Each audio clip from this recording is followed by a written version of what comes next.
How are you? He's so clean. That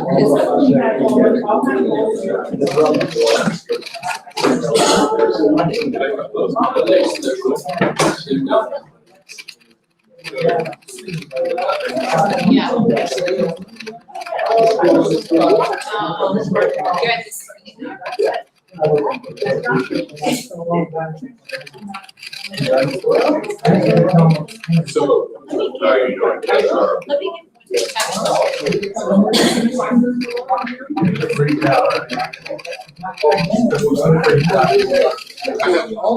you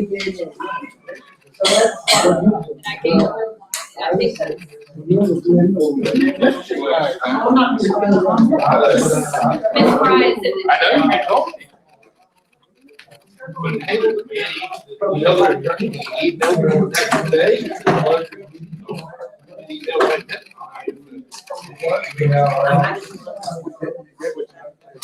There you go.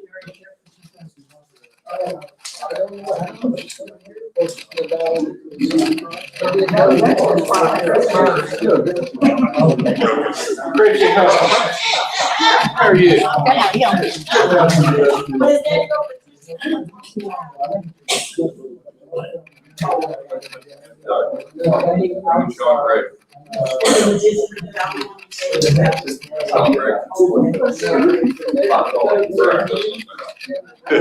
Somebody, you turn that thing on, you technical advisor, get this going. I mean, yeah, it's going. You were working with me.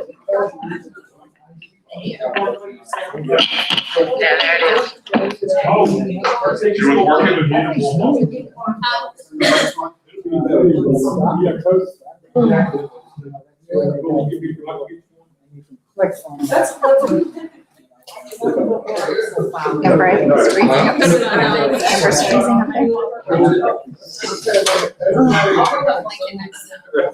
We can hear you. It's cold. No, you're fine. You like a heat blanket. Yeah, it's cold. Try a little chip. Yes. I think it's cold minute at all. I think it's cold. I tend to be cold though. Like I'm the type that get my space heater bill. What? Yeah. Oh, it's cold.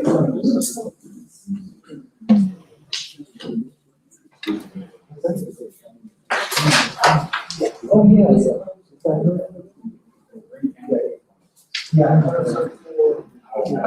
What are you reading?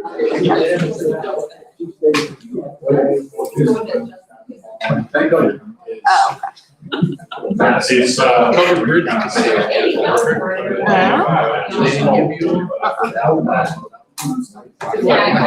It's 85 if you're walking, doing something outside. No, I think it says like 60.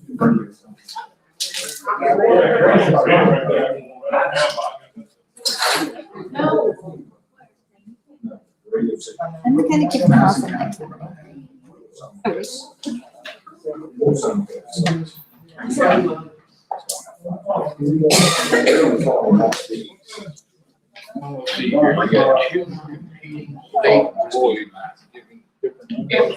Are you surprised by that? Are you surprised by that? Well, I think that's like a normal. Engineering. I remember like bridge.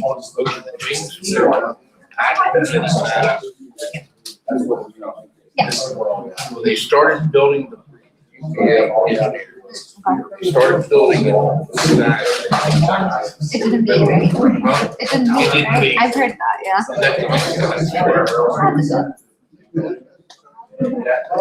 How could you not have noticed that?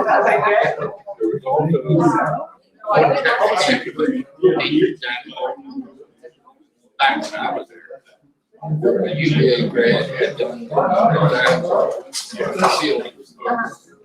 We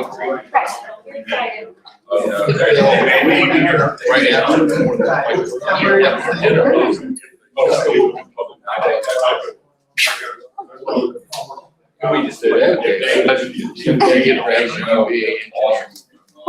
Tech has their own. I don't see them. Oh, I gotcha.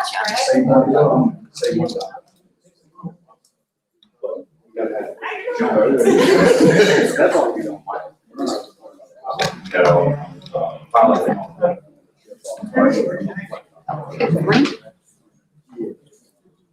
Yeah. It's really not a good conversation. I would protect yourself from that. Dangerous element.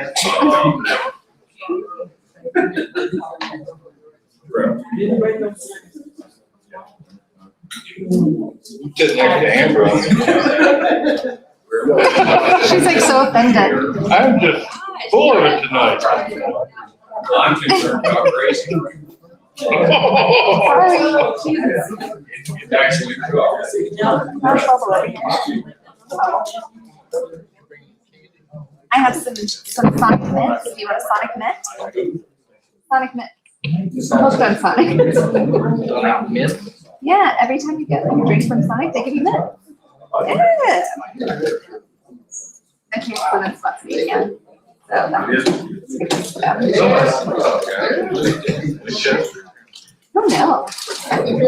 just gonna hear some coughing.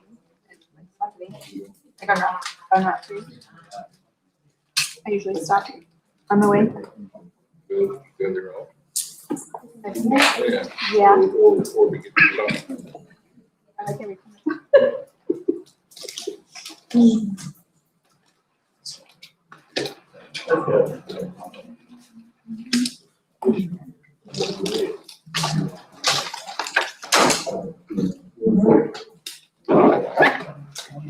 Sean gets to read there.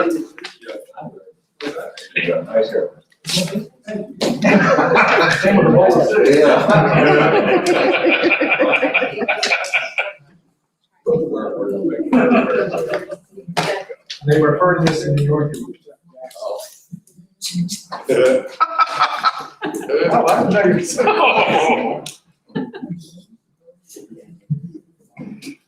I can give it as well as take it.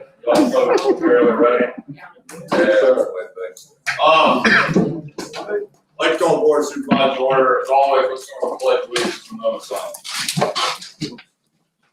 Pledge allegiance to the flag of the United States of America, the republic for which it stands, one nation, under God, indivisible, with justice for all.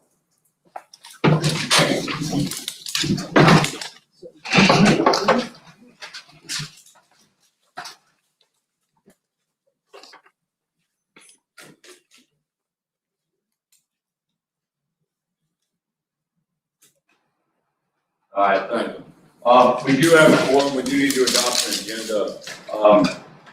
At this point, we've added and subtracted and amended this agenda pretty substantially. From what was advertised, I think we've gotten rid of B, we've moved B down to supplemental appropriations on the consent agenda. We've added four supplementals, one for the Commonwealth Attorney's new position, the Electoral Board's grant, the EMS Director's contract increase, and the EMS 6 radios for new ambulances. Also, if nobody has any real questions about it, is there any way we can move number 7 to the consent agenda? There's no new information. Mr. Gordon's working on console replacements. Needs to get on out of here. We have any agreement with that. Moving on down the list, we've got 9A, which is the discussion of CARES Act funding. We also have a B, 9B, which is the status of the ERP project. And then Ms. Hoffman wanted to talk about where we were at with Privilegeville as 9C. Also, we do have a closed session on personnel and legal consultation. Anybody else have anything to add to this thing? Mr. Chairman, I think I need to ask Mr. Gregg about the radio tower easements, Mr. Gregg.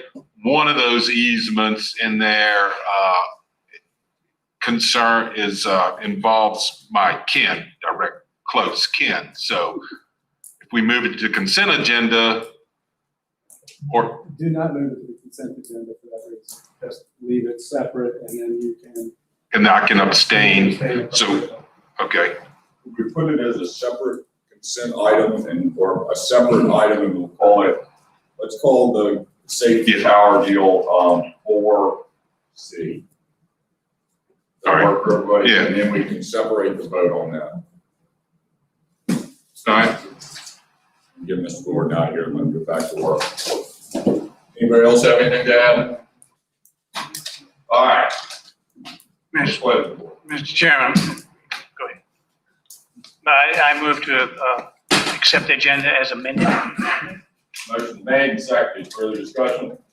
Hearing none, all in favor, signify by saying aye. Aye. Opposed, same sign. As always, we're gonna start with public comment. I think that before we start with public comment, I'd like to make just a quick statement. I know there's folks here for the Craiglerville swinging bridge. Board of Supervisors, from when we heard about this, has said to VDOT, go back and figure this out. There's value to Madison County citizens. Obviously, based on this that was delivered, which is the, it's a, by signing below, I support keeping and continuing maintaining the 2 swinging bridges in Craiglerville, Madison County, Virginia. How many names are on this? Over 1,000. That's true. That is amazing. We see this. We all, I had got personal recollection of being down there at that bridge, and everybody in the brother here values those. So something we look forward to hearing from Ms. Shepherd here shortly about what solutions she can come up with. Just call me, throw that out there. I know it's going to be paid in the public. The Board of Supervisors wants to tear down these bridges. It's not at the top of my list for sure. Public comments. Yes, sir. If you'd identify yourself, please go ahead. My name is Jim Howe, and I was here 2 weeks ago talking about this. I'm Jim Howe, and I was here 2 weeks ago speaking about the Kriegersville bridges with Renee, my wife, who unfortunately couldn't be here tonight. And it's great to hear your support for the bridges, so thank you so much. I do want to, there are some additional information in the handout that I gave you today that I think is important that the board see before VDOT gives their presentation. So on the second page, there is a statement of the petition, which you just read, but it also tells, gives some data about the people who signed the petition. And I think it's really important because of those about 1,020 signatures that we have, 72% of those were Madison County residents. So I went through these and I tallied everything. 25% are non-Madison County Virginia residents. So basically about 97% of the people who signed this are Virginia residents who pay tax dollars to Virginia and to VDOT to maintain structures like this. 3% come from as far away as California and the rest of the country. It's an important asset to tourism in Madison County. And I think that was really nicely brought out, whether it's coincidence or fortuitous. The last issue of the Madison Eagle, on the front page was an article about the millions of dollars that tourism brings to Madison County. And below it was an article about one of the great treasures in Madison County that brings tourists that is under the chopping block, potentially. So it's really vital to preserve these. The third page, we can skip past. The fourth page, I think, is information that's really important for you to hear prior to VDOT's presentation. And the reason is, we have been in contact with VDOT, with both Ms. Shepherd, as well as Mr. Anich and Culpepper, who's in charge of bridges. And Ms. Shepherd has not been forthcoming at all with information about the bridges. Hopefully we'll find out to tonight, what she might have in mind. But we asked for things like maintenance records, engineers' reports, what's wrong with the bridges, because honestly, we don't want to do battle with VDOT or the Board of Supervisors. We would be happy to help VDOT in any way possible to keep these bridges. Everybody wants them, but we can't do that without information. So since they would not release any information, we got an independent evaluation yesterday from a colleague at UVA who is an expert in structures and failure analysis. And that's Professor Dana Elsie. I have a picture of his webpage on the fourth spot. And his main findings are 4 bulleted items on the right-hand side, which I'll read. This involves the Krieglersville Bridge, which is the older of the two. I think the one that's really seriously under consideration for potential demolition. The bridge main structure needs repair.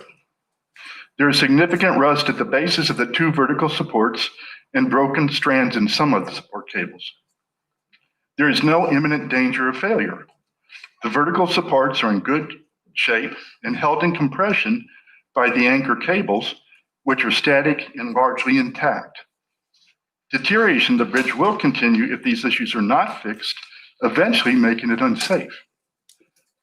The structural problems above can be fixed and the bridge life extended for many years by performing repairs such as welding of the bases, replacement of cables, regular painting, etc.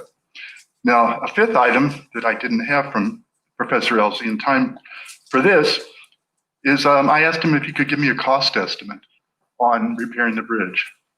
And he's working on a formal cost estimate, but I think this is really important because I asked Mr. Anich at VDOT if they were to take the bridge down and build a new ADA compliant bridge, could he give me any estimate of what the cost might be? And that estimate was clearly upwards of $1 million. So I can tell you that Professor Elsie said to repair the bridge and make it in great shape, which would last for many years, would probably be an order of magnitude less. So $100,000. So if VDOT wants to repair the bridge and maintain it, they can do it for far less than to take it down and replace it. Not only that, I can tell you this, all the people that signed that petition, they don't want some great big concrete bridge over the river, right? The swinging bridge is as beautiful as the Robinson River itself. It blends in with the natural beauty of the area, and that's why people love it. So I think it's important that you have that information ahead of the VDOT presentation. I think that's a good place for me to stop. Thank you for your attention. Other public comment? Yes, ma'am.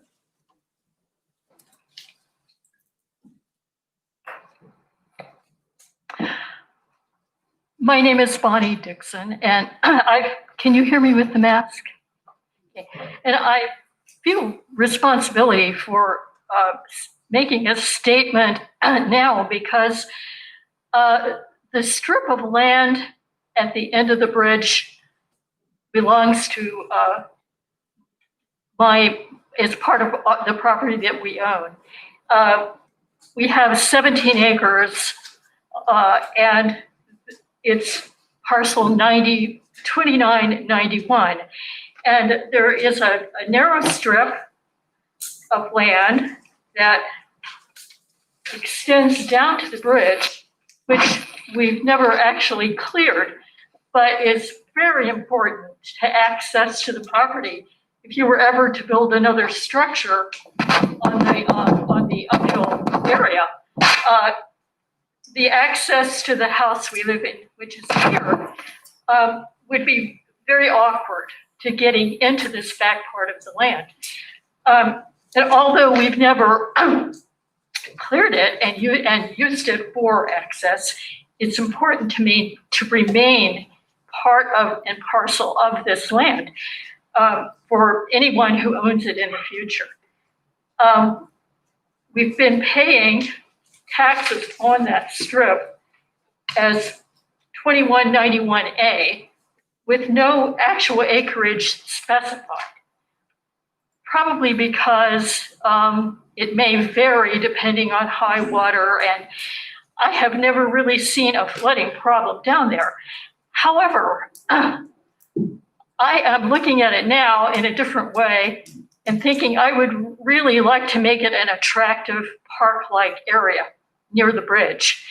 And I've spoken to another neighbor, Travis Meadows, about maintaining that and clearing out that area that's just adjacent to the bridge. There's a way that you can, when people wade in the river, there's a really low area along the bank, and you can tell that a lot of people have gone up onto the bank. And it looks to me like it's sort of a natural place to make a little area from where people are going up onto the bank over to the end of the bridge, clear it out and make it a pleasant place, maybe plant native plants and make it something that it would be fun to maintain for me, that everybody could enjoy. And I'd really very much like to do that. And I've also talked to other neighbors who said they would gladly help maintain an area like that. I just wanted to put that out there as part of the whole situation. Thank you. Other public comment? Other public comment? Doesn't have to be just bridge oriented. Any public comment?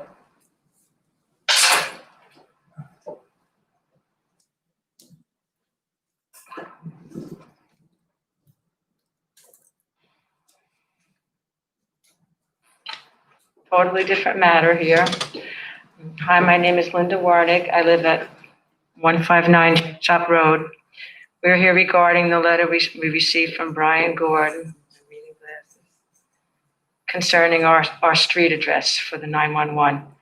We have had 4 drives since 2000. A new home is being put in and called attention to the error Madison had overlooked in the past. We have lived here for 20 years. My husband built a house next door for his parents. They had a VDOT approved driveway going directly onto Jack Shop Road. Betty Grayson randomly made them move it onto the right of way at their costly expense and time. She threatened to not give them a certificate of occupancy if not complied, which they did. Now, 18 years later, they want to change our address. The 911 law was enacted in 2002. My husband started his business in 2005. They had plenty of time to rectify it. This would be a big burden for all of us, costly, changing deeds, LLC, real IDs, passports, ... My mother-in-law, who still lives next door, is 98 years old. You're going to make her change everything? We love our address, and our road is a simple road. We're just a quarter mile off 29. The top 2 driveways are about 20 feet from the main road. There's an apron up at the top there. Our homes are very easy to find. We are proposing you grandfather this in. We would all get big reflective numbers. We dealt with a lot of harassment when we moved here. All of it is documented. Now is a chance for you to make amends and be compassionate to us. Thank you. And there is one other little thing here. On another note, so there's a 5th home going in now. We don't understand with this 4-on-1 law that you have, why they would be allowing this and why they gave them an easement to that. Why we weren't notified of it. We just don't understand how they were given permission to get an easement for that. It looks like they made an exception, making it 5 when it was supposed to be the 4-on-1 law, which was in place prior to them getting an easement, which was in 1990. And we were never notified of any of this. Thank you. And if anybody wants to drive down our road, I would love it to see the circumstance. All right. Before we go with the bridges, we knew. What? Sorry. Excuse me. Yes, sir. Yeah. Yes, sir. My name is Marty McGettrick. I'm a longtime resident of Cricklesville, some 45 years.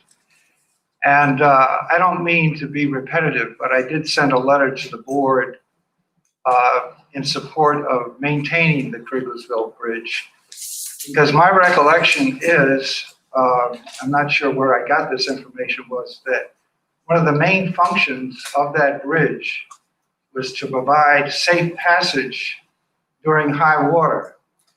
I don't know how many of you have been up there, but there is what they call a low ford.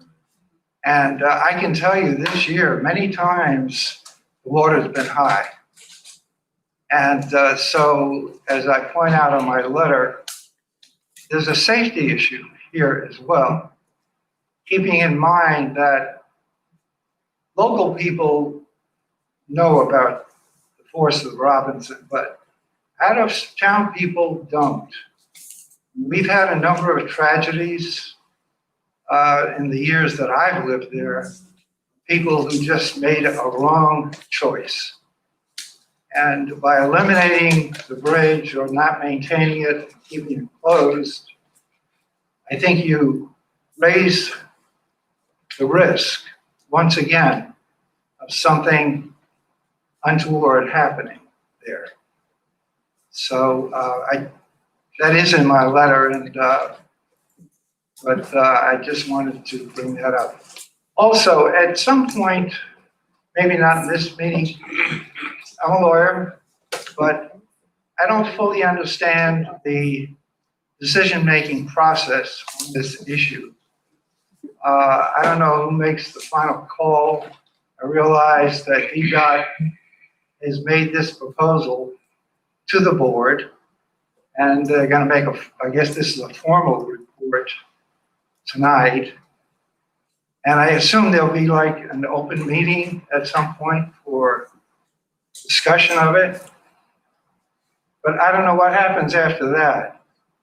If the board says it has to be maintained, what happens then? Is it VDOT's call saying they don't have the money, or what?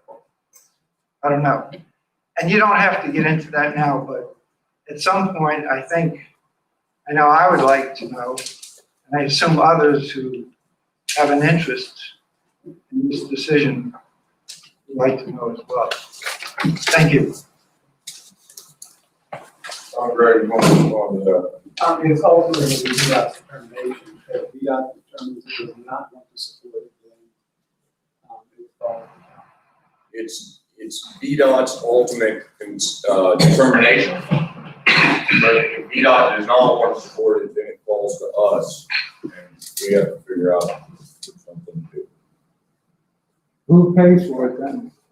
Either way. Was that right? Yeah, that's one of, I'm sure Ms. Shepherd will get into it. Okay. The different mechanisms of funding, and there's different pots of money that are assigned to districts and then counties, and then we need to figure out where that money is. You're talking about VDOT. VDOT. Mr. Chairman. Yeah. So, Mr. McGettrick, as far as tonight goes, there is another public comment period at the end of the meeting. So if, based on what you hear from Ms. Shepherd in her presentation, if you feel so inclined, you can stay and comment on that at the end of the meeting. Okay, thank you very much.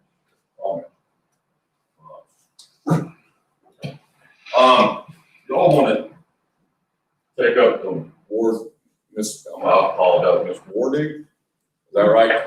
Right. Yeah, all right. Thank you.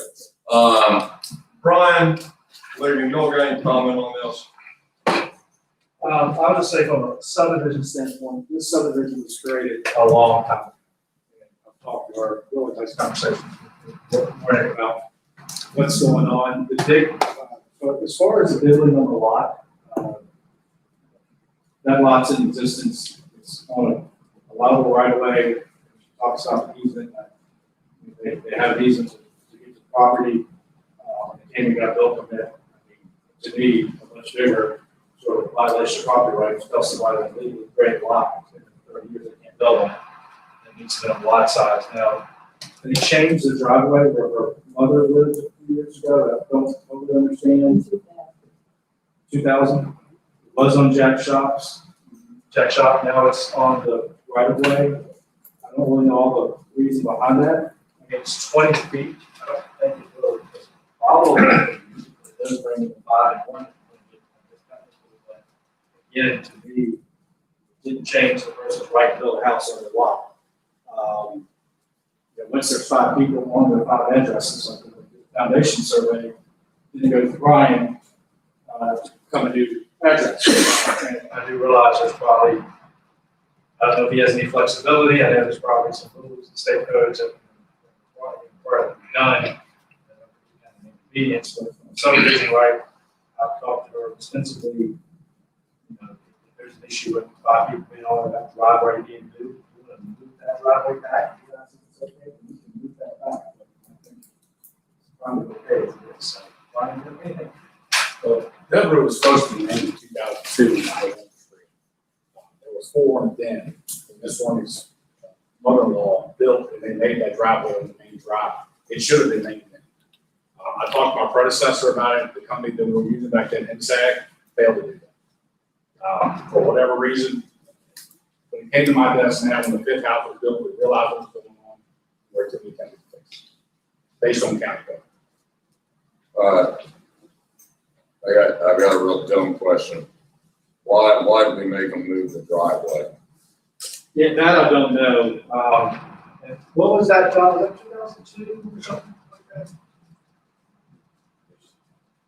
I really don't know why that was done, but those lots, I think all of them, I think they've been there for many years on that drive. Yes, ma'am. We dealt with them, like I said, we were dealing with a lot of harassment and Betty just did not like his father, this crotchety 80-year-old man. I mean, just, this is the truth. I sympathize with them. And seemed to have, you know, an attitude. I mean, there's no other reason for it. When my husband Richard went down there to talk to them, she said that his father was a senile old man, and that he wasn't. I mean, it really, I'm just, you know, that it is what it is. I mean, it's in the past now, but they're the ones that created this with that driveway. His parents, 80 and 75 at the time, they wanted to be on the road. So we put in the farm gates and the whole bit on the main road, and out of the blue. The other neighbor, she lives in their house now, wanted to harass and have them be part of the road maintenance agreement perhaps.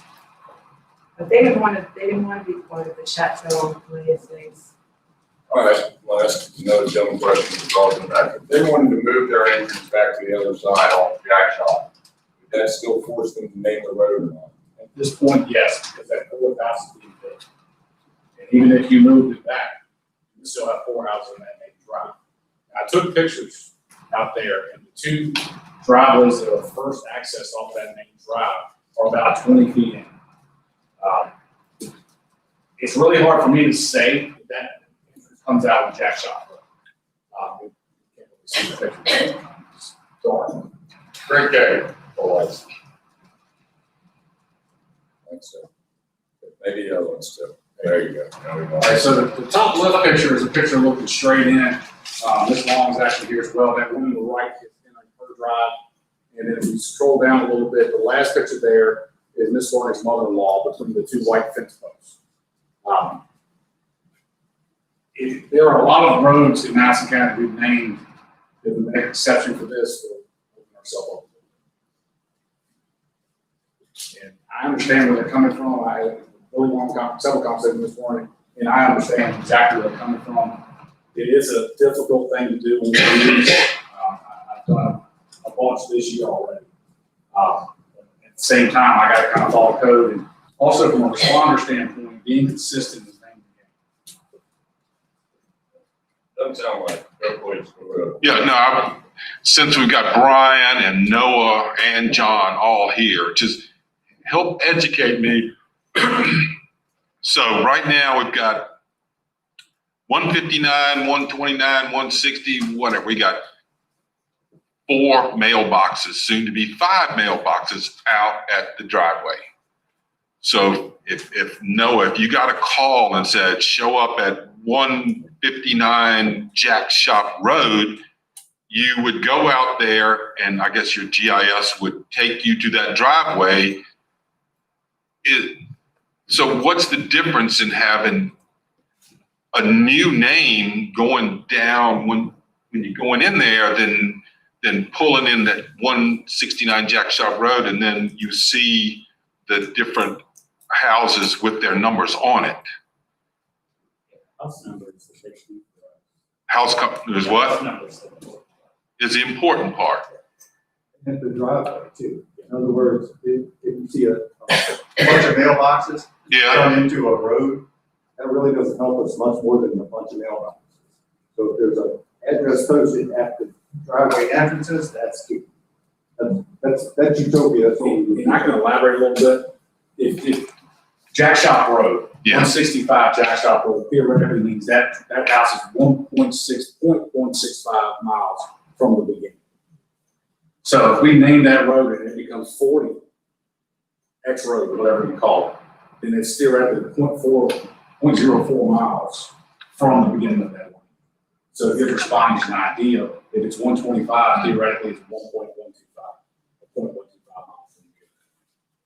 It enhances the search a little bit. And most of the time, it's not gonna be a big deal. When it mainly comes into effect, you have 2 different calls in the sector. May I say something? Sure. The private drive is only a quarter of a mile long. It's very simple, as you see everybody's driveways and this is our other neighbor and we would put big reflective. I do have a want the numbers. Yeah. Brian, We'll do it. Brian, is this county code or state code? It's county code. It's county code. It's county code. I'm actually naming one right now because Nemo has adopted it. And the next generation now will go on there mandated. We have misnomer somewhere along the line. I'm actually naming that. I mean, I sympathize with y'all, but it doesn't sound like there's a whole lot of options here. It is a mistake on our part for missing it in 2002. And it's unfortunate that, I don't know, people still get magazines, and this people still get magazines. I mean, those type things, and billings and everything are gonna have to change, which is a burden. But I mean, the continuity seems to be it's important in getting first responders out there, just because you all know that road well. And it's hard for first responders to get out there. They have a hard time examining, in some cases, finding the right sports fields at our own facilities. We've had to name that way so that we can do that. Would you be willing to just drive out there and look at the road? Absolutely, but I don't think it makes a whole lot of difference. Such a simple road. Well,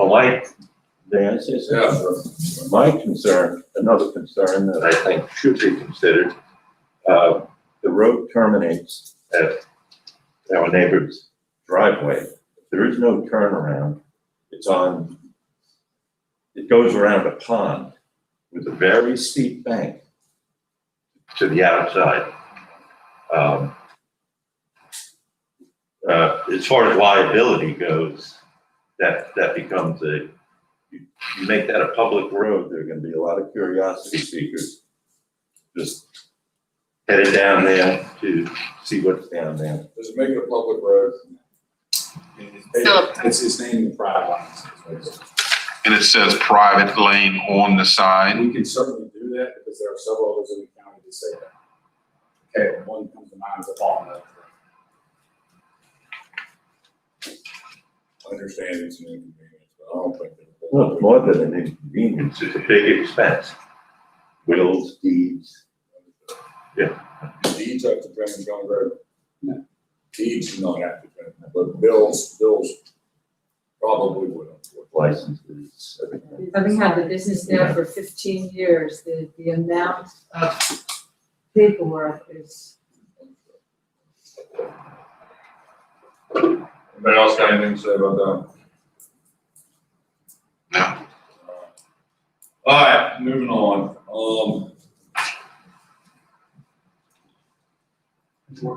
Any more public comment? You see any public comment on any of that, Livingston? Yes, sir. All right. Presentation, Ms. Shepherd from VDOT. Let's start with swinging bridges, Ms. Shepherd. I know you're on the go-to-meeting platform.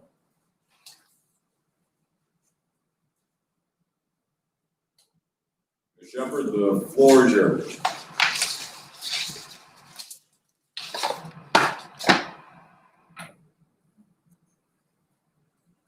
She's still muted. Yeah, still muted, Ms. Shepherd. Or Mr. Pierce, if you're available, also from VDOT, we take you either. Ms. Shepherd. We can't hear you. Hold on. What we got going on there, Livingston? She's muted, but I'm gonna send her an unmute request. Unmute your line, Ms. Shepherd, somehow. There you go. Now you're unmuted.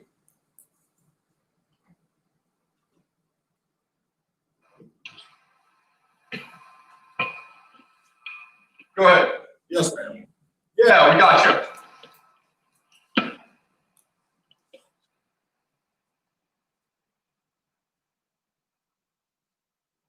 Go ahead there, Livingston.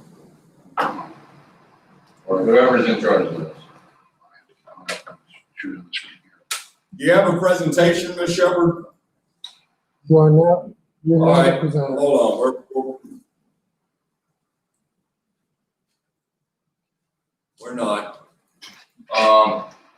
We're logging on. Here we go. Well, I've got it, but nobody else. Hold on. Now you gotta go to the meeting, Bob. All right, give us just a second, Mr. Shepherd.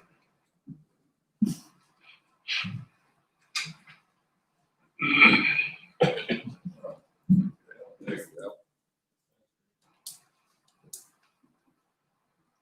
Hold on.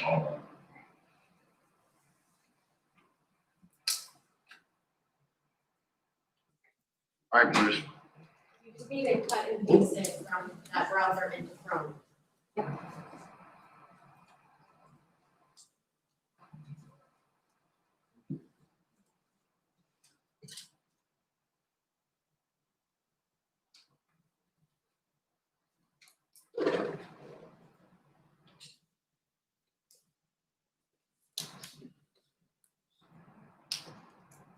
All right, Ms. Shepherd, we've got your presentation up. Go ahead, please. All right. Yes, we are. Thank you, ma'am.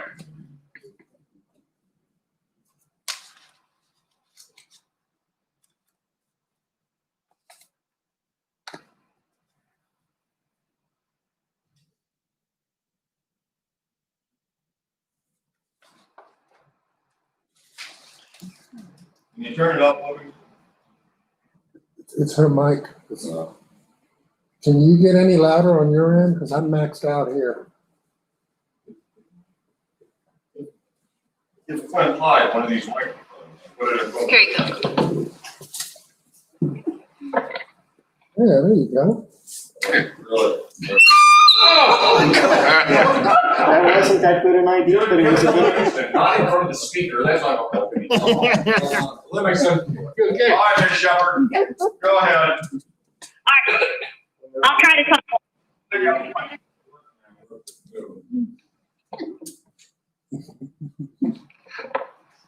Go ahead.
detrimental item.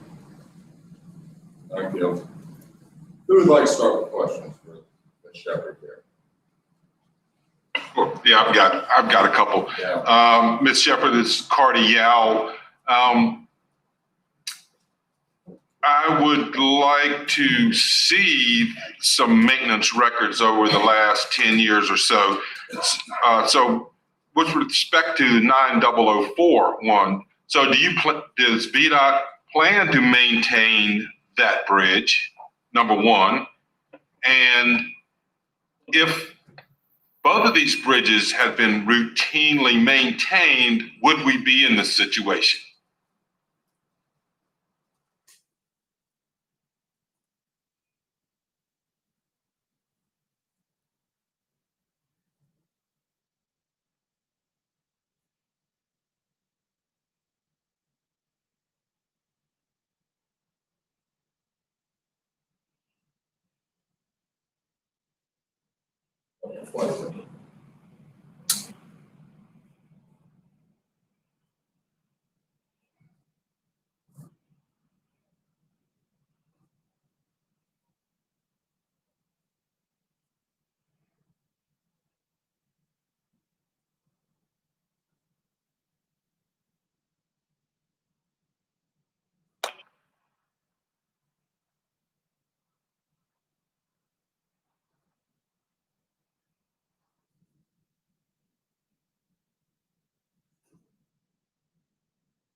Yes, sir.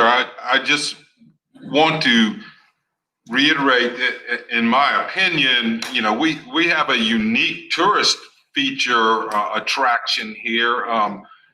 In Crigglesville, we've got the Mountain Museum, we've got the Possum Store, we've got Graves Mountain Lodge, we've got the Crigglesville School, which we hope to see something done. We could put this on a tourist route.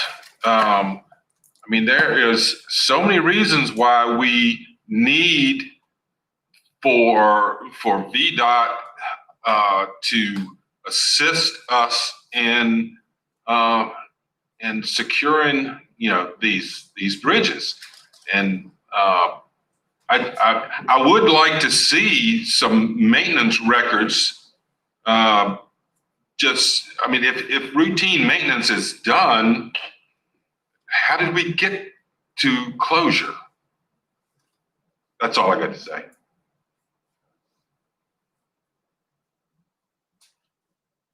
Ms. Shepherd, you have any comment on routine maintenance and how it prevents things from falling apart like where we're at right now?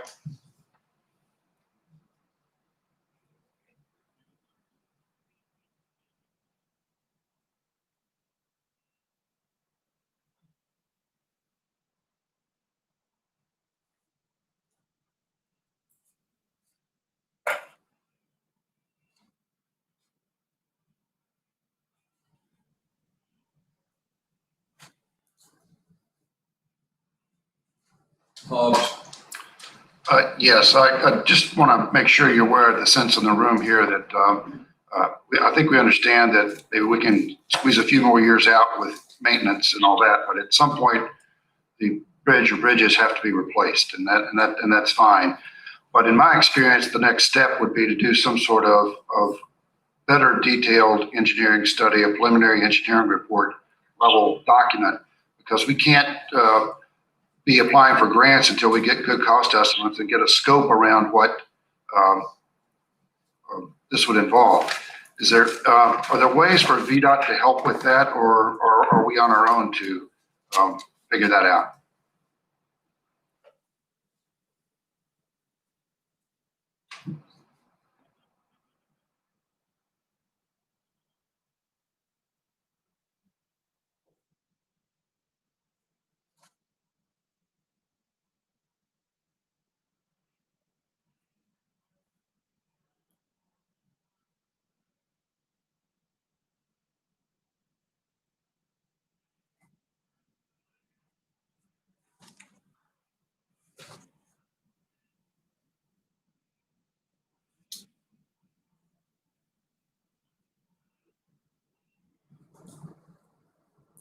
Thank you.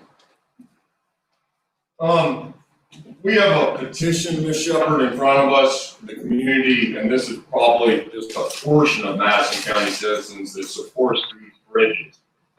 You've made the assertion in the past that the bridge on Woodsey Lane is based on, it's not needed, based on lack of use. I would say some of that deterioration is more on the side of it being used. Routinely, I drive through there and see people there, and kids and families, and talk about the tourism aspect of it, which is an important side. But the Madison County citizens value that bridge. $1 million to $1.5 million for the materials on that bridge seems a little bit lofty, and I'd assume that's tied up in labor and engineering and hydrologists and all that. But all over the state, we're seeing pushes for pedestrian access.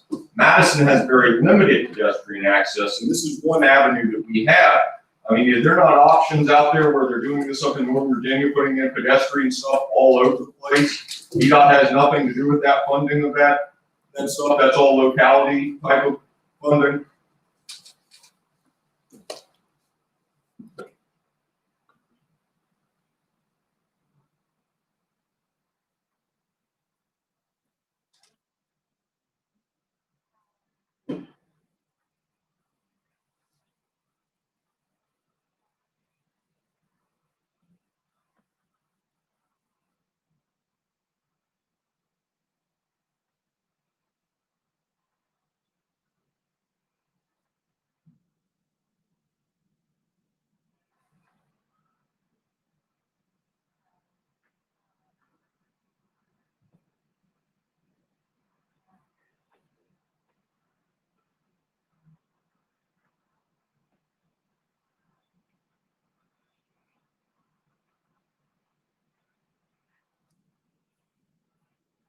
But there are no funding. There are no funding streams that specifically go to pedestrian access.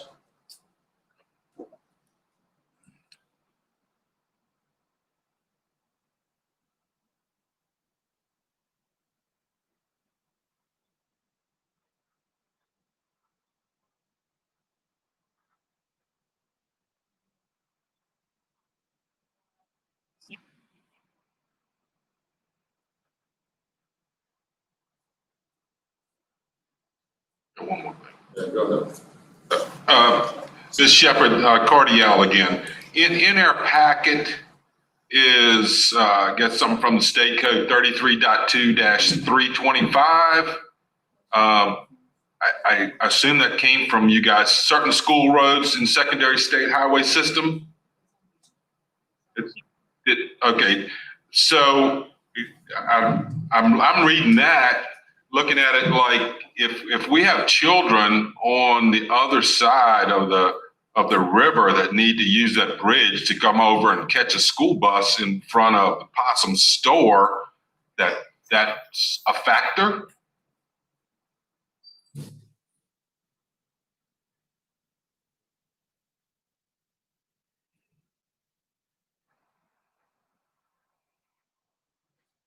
That's what I'm talking about, access to schools. Unfortunately, Crigglesville School is closed, but they have to get to the bus to get to school. All right. Anybody else got any comments on this?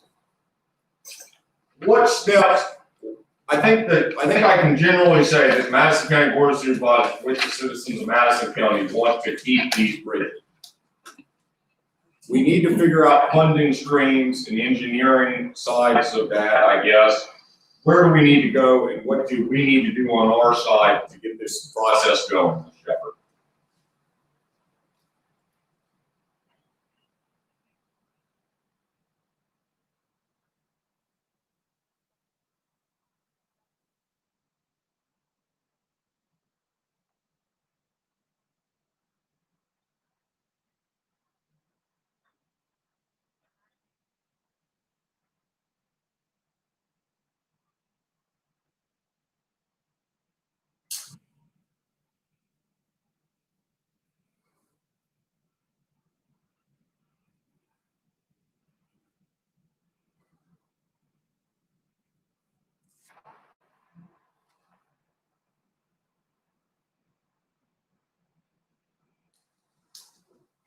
And your proposal moving forward, though, is that we could not, even if we were to do a complete replacement of that bridge, it could not be a swinging bridge, is what you're saying. You're saying it needs to be a pedestrian bridge that's either a truss, pre-engineered truss, or whatever that other picture you had earlier was.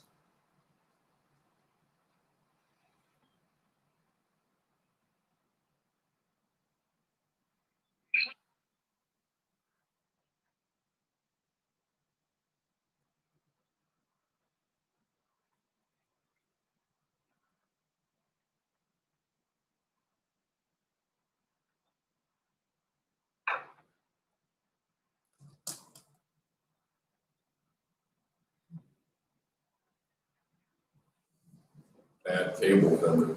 All right. Why don't we move forward to this and send to our county administrator the funding mechanisms and the direction, and we'll continue to work on this at our next meeting in 2 weeks, 2 or 3 weeks, and make a decision on the direction to go and where that funding is. We'd also like some type of, I mean, what it really looks like, the 6-year plan is an actual 18-year plan. So if we start pulling funds from there, does that mean that we're gonna have to accumulate all the funds prior to construction, which is just gonna leave this bridge closed and deteriorate even farther?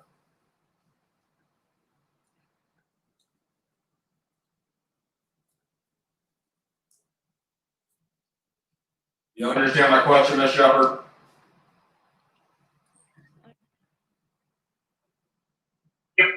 The 6-year plan to get a road to be fixed takes several years, far more than 6 years. And the basis, the way that I understand it, is that you have to accumulate all the funds prior to construction commencing. If we go down and use some of those funds, do we have to get all the money in place to start doing a replacement swinging bridge? And won't that cause a bridge that is big signs on it to deteriorate farther so that it's just perpetuating something that probably could have been taken care of with some routine maintenance moving back, like rust inhibitor and paint?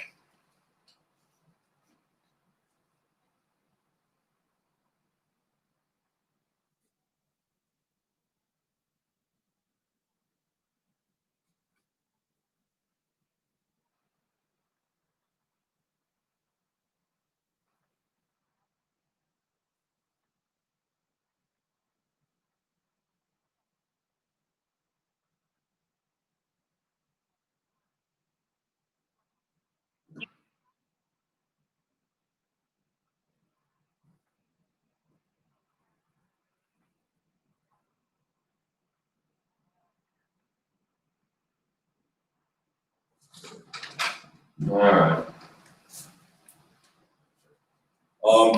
Why don't we send some stuff to the county administrator on some funding mechanisms so that we can move and make some decision on how we'd like to proceed from here? Does that sound reasonable? Alright, doesn't really do a whole lot. Sorry, folks. We'll try to get something going. Next, we have other issues, with VDOT, open issues with VDOT. Todd, you want to go into those? Yes, I believe I shared this with Ms. Shepherd earlier, and it's on your screen here. This is a list of open VDOT items. I think the two big ones are the R-Cut project at Shelby Road, and then our local current issue is the roundabout at Pratt's.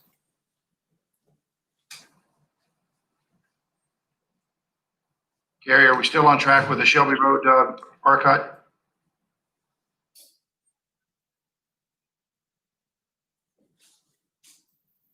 Yeah. Yeah, all right. Go ahead.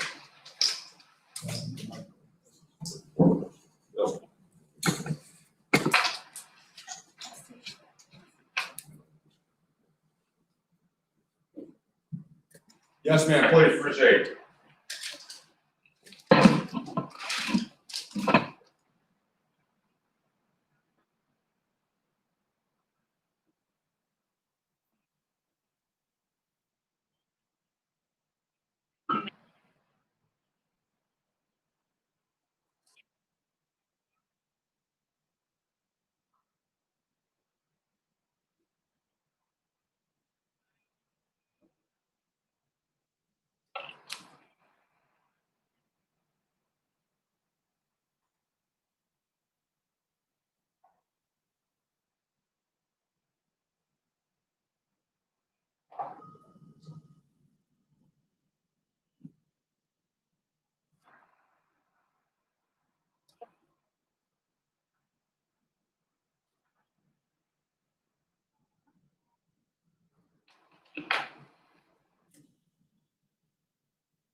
So really, no changes being made, it looks like. I mean, we had these complaints for a reason. From citizens driving or accidents being caused at some of these places. I'm sure she's struggling to hear you. I don't. Did you hear me, Ms. Shepherd? Okay. I guess I'm just a little confused. There was no real changes made. I see that you guys went out and did studies, but determined that no changes should be made in any of these, the ones that we recommended.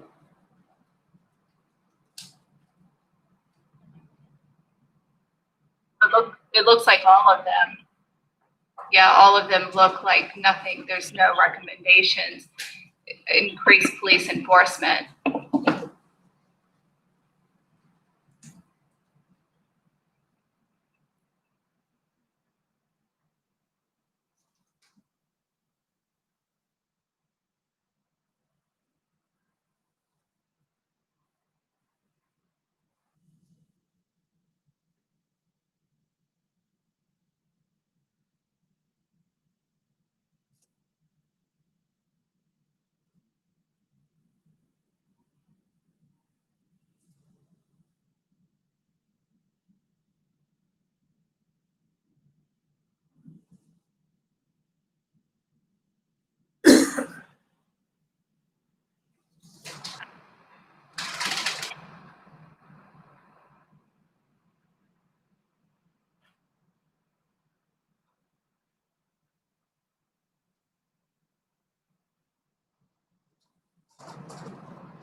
Actually, somebody watching is just brought up a point, and I guess we're making progress on some of those items. What about like vegetation? I know you all did it earlier in the year, but on Route 231 on Cedar Hill Road, there's lots of vegetation issues coming out of Madison Post Office, the bank. Those are both within the easement. I mean, y'all still doing any of that, or is that over for the year?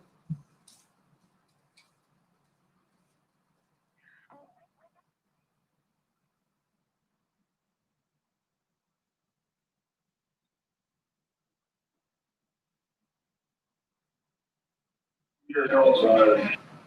Yeah, Cedar Hill Road, down that road's got some problems. Anybody else have anything for Ms. Shepherd and Mr. Pierce? How's the town sidewalk project going?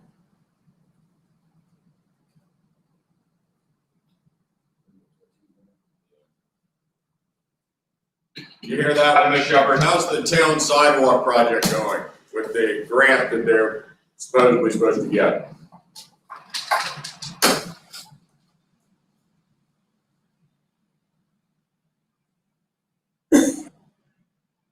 All right, anybody else got anything? Thank you, Ms. Shepherd.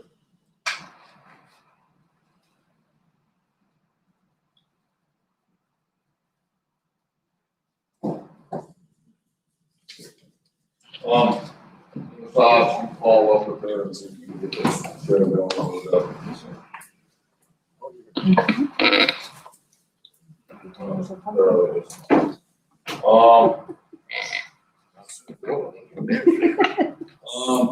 All right, moving on. Ms. Dills, from where are we at with this MOU? My understanding is it's ready to be reviewed this evening by the board. Mr. Gregg? That is correct. There were some details related to some insurance considerations. Touch with the business squad attorney, we will talk about that. Anybody have any questions on this? I guess the closed session will get some more details on. Consent agenda, excuse me. We have minutes from October 13th, and then we have 4 supplementals. Anybody have questions on these supplementals? Comments, thoughts? Sir, Mr. Chairman, I move that we approve items A and B of the consent agenda. Motion made and seconded. Further discussion? Hearing none, all in favor, signify by saying aye. Aye. Opposed, same sign. Next, we have 4C, which is the consideration of public safety radio tower easements near Hughes River. Mr. Gordon, anything to add? Just to give a little bit of a time on how this goes, the board chooses to approve the leases, I will go back to the landowners and let them come through it. Negotiations have been done with those folks, they've not seen it in writing. Once that is all done, BOF is involved with this. They need to see a copy of that lease and a written description of right of way before they can proceed. And then once we do that, then we'll have what we need to start turning over. Mr. Gregg, any further comments on this one? Other than to say that I have reviewed the proposed leases and will approve the proposal. Appropriate action would be to authorize the chairman to sign these two easements subject to the county attorney review. Anybody have any questions, comments, thoughts? They all want to. Which is 4C, right? I move to approve 4C. Motion made and seconded. Further discussion? Hearing none. All in favor, signify by saying aye. Aye. Opposed, same sign, and abstaining. Yes, yes, Cardi is abstaining, yes. There you go. All right. Choke I failed to mention earlier, Ms. Fry found a little silicon ring. If anybody's missing one, we have it. There you go. Committee vacancies, Ms. Fry. Yes, we still need someone for the, IEA board. You know, we just need one more spot. Jerry's supposed to be here, the first meeting in December. I give him a recommendation on here for the Christmas function, hope you all, approve that. And then we can move on to much other items. I put down here, in the past, what I did, we roughly said $22.95 per person. I recommend the department heads be allowed to purchase with their sister staff, at per person cost, and everybody doesn't do the same thing. It's fair to say, we're gonna do A and somebody not do that. So you all decide what you want to do and we'll go from there. We can't do a group meal because of COVID, so we have to do the best we can, maybe next year things will be better. We want to follow through with Ms. Fry's suggestion. I don't know what else to say. They want social. Yeah, I was having a hard time with it. What is it suggested again, Ms. Fry? What I was going to do would have been $22.95 per person. Yeah. So I recommend that the department heads be allowed to spend at least to that amount for their departments per person. It's going to be about the same as what we would have paid for the dinner anyway. We couldn't do the gift cards because what just wasn't a good paper trail and so forth and so on. And you have taxes from that. So we can't do a full dinner because of COVID. So I think just let the departments do what they want to do to that amount per person and take it from there. So we can't, so we'll do $22.95 per person per department. Give it to the department heads, and then they do what they want with it. Not buy gift cards, but buy lunch and take the people out to lunch or do whatever the heck you gotta do. Because most of them do have a credit card anyway. So I mean, they can just do it and then send the bill. You know that? I don't know what else to do. This is, I guess, a fallback to this annual holiday luncheon, which I think, I speak for the employees, everybody does appreciate, can't do that this year, we need to do it. All right, everybody okay with this? Good job, Ms. Fry. Thank you so much. I have had enough emails, I can't take. I know, I like seeing emails from different people talking about lunch.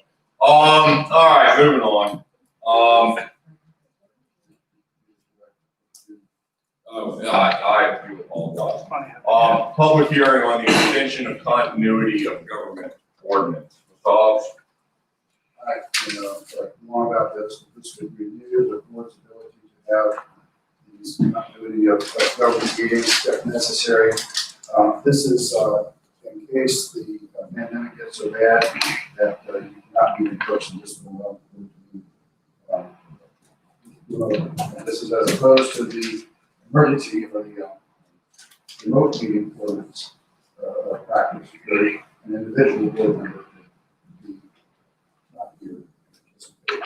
State code does require that one be physically present, and this would exempt you from that. The idea is that maybe one would do all this and we see how it goes. I think that Mr. Gregg would put this up as a, well, this might help if you can't hurt. This is what we anybody have any comment? I open the public hearing. Does anybody have any comments on our continuity of government plan? Well, voted. I don't think we've missed one meeting yet. I'd like to thank you all very much. Back and forth. We don't want to do that. So, Ms. Fry, do we have a number on this? This is gonna be ordinance number. It's gonna be number 2020-21.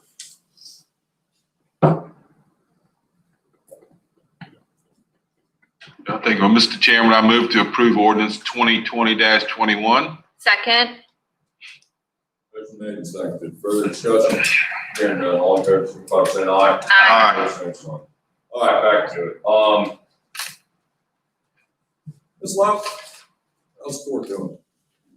We're busy. We've got the Polycom set up and we've used it twice and that's worked well. I think we've used WebEx twice now. One time it worked great, one time it didn't work so good. But we still was able to hold our hearing and we're going to do it tomorrow again. So we're moving along on that kind of stuff. Any questions, Ms. Love? Ms. Murray, good to see you. I guess that you all are aware the bills have gone out. I hope you've received yours. If you haven't, please let me know. We'll make sure you get a copy. And people have started coming in, so that's been good. Other than that, we're working on that. The pre-audit is next week. The audit is the week after. So, we're busy. Just, keeping our heads above water right now. Questions? Ms. Perry? Like everyone else, we're just as busy. I owe Ms. Love a visit to sign. I'm sure it's another 30 to 40 additional concealed carry permits.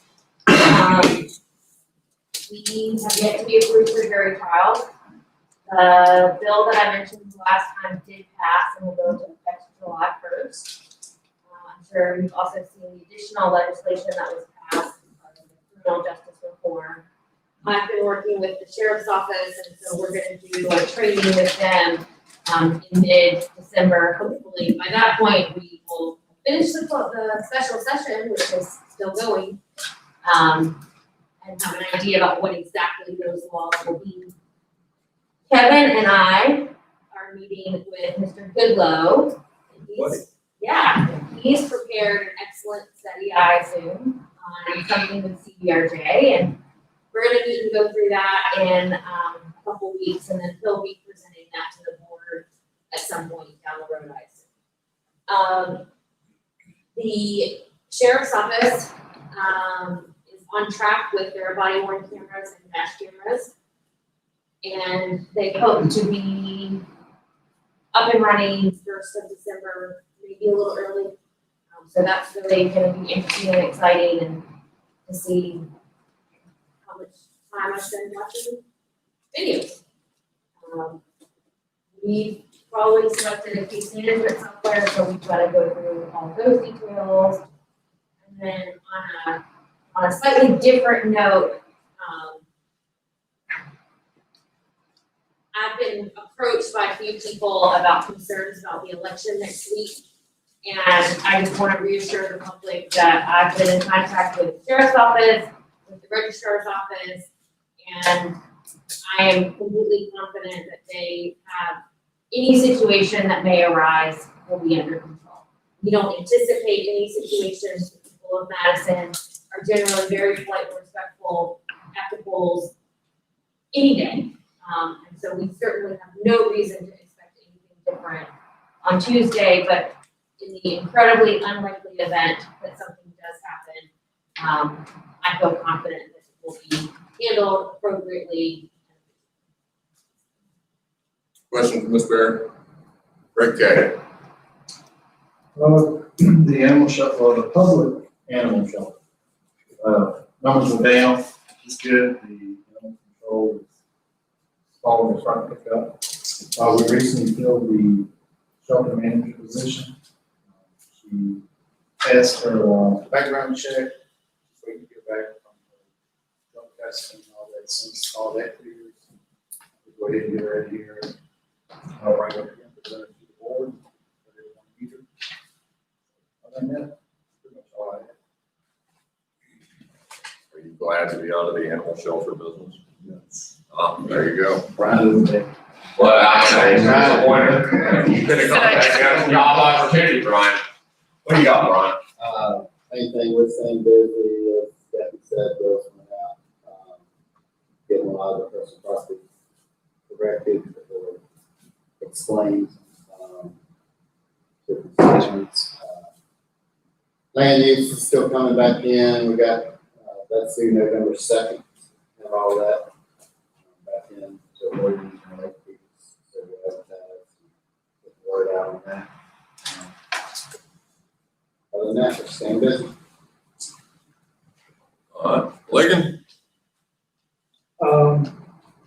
And just moving along, we were really busy, there's a lot of, I'm getting 2 or 3 calls probably a day from folks who've been vision rights, what they can build, on property.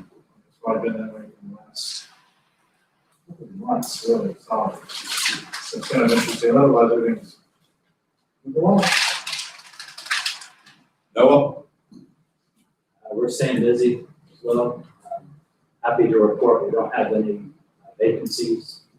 Busy over the last 2 weeks with interviews, so our full-time folks have been hired, our part-timer today. Just as a reminder, it takes about 2 to 3 months to get those numbers. But at least we have the position still. We're working diligently. PPE's in good order and folks are staying safe. Trying to do it. John Shear. Well, like Noah said, got a good stock of PPE. Virus, we seem like we average about 8 people, 8 people coming down to positive tests a week. I think we're up to about 10 of which have been put in the hospital at some point. And still 3 fatalities since March. So compared to other localities, we're doing pretty good in that. Although, make no mistake about it, the virus is here and we should still exercise all the precautions. We've been working with EDH and beat them on other things, beat them on some grants. That's about it. Questions, John? Roger. And I'm full staff. Oh, good, good. Rod? Oh, my God. Are you full staff? We are full staff, yes. You got everybody going the right direction? Yes. We'll be man short next week because I'll be on vacation. Yeah, that's right.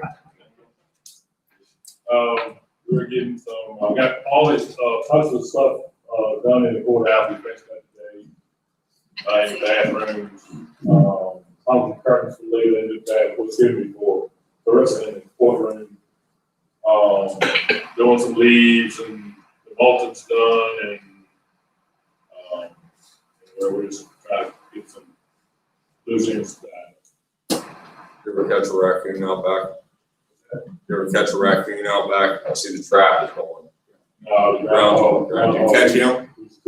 He's a loose. Yeah, that's a pro problem. All right. Caught a good looking turkey in it, but very colorful. That's a thank God you catch fish.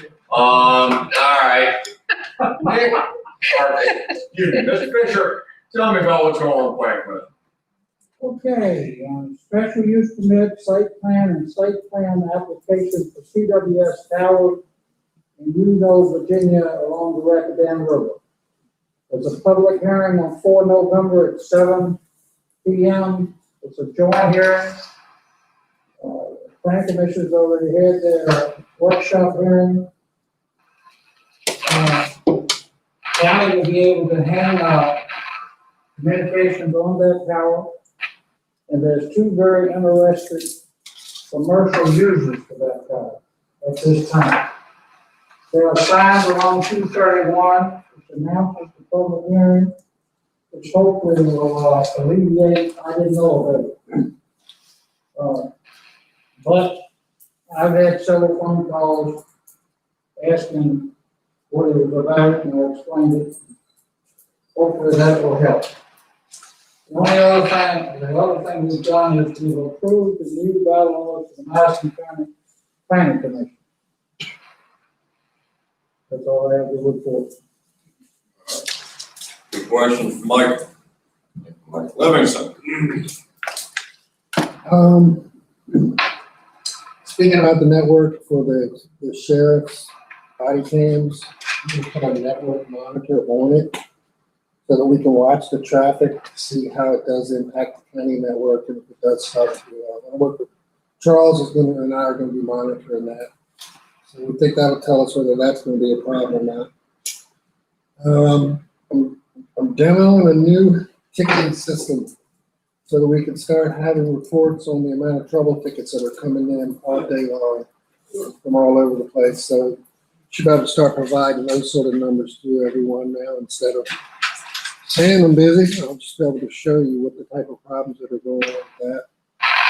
We have a new computer for the GeoCom for Mr. Gordon. Should be able to get that to him soon.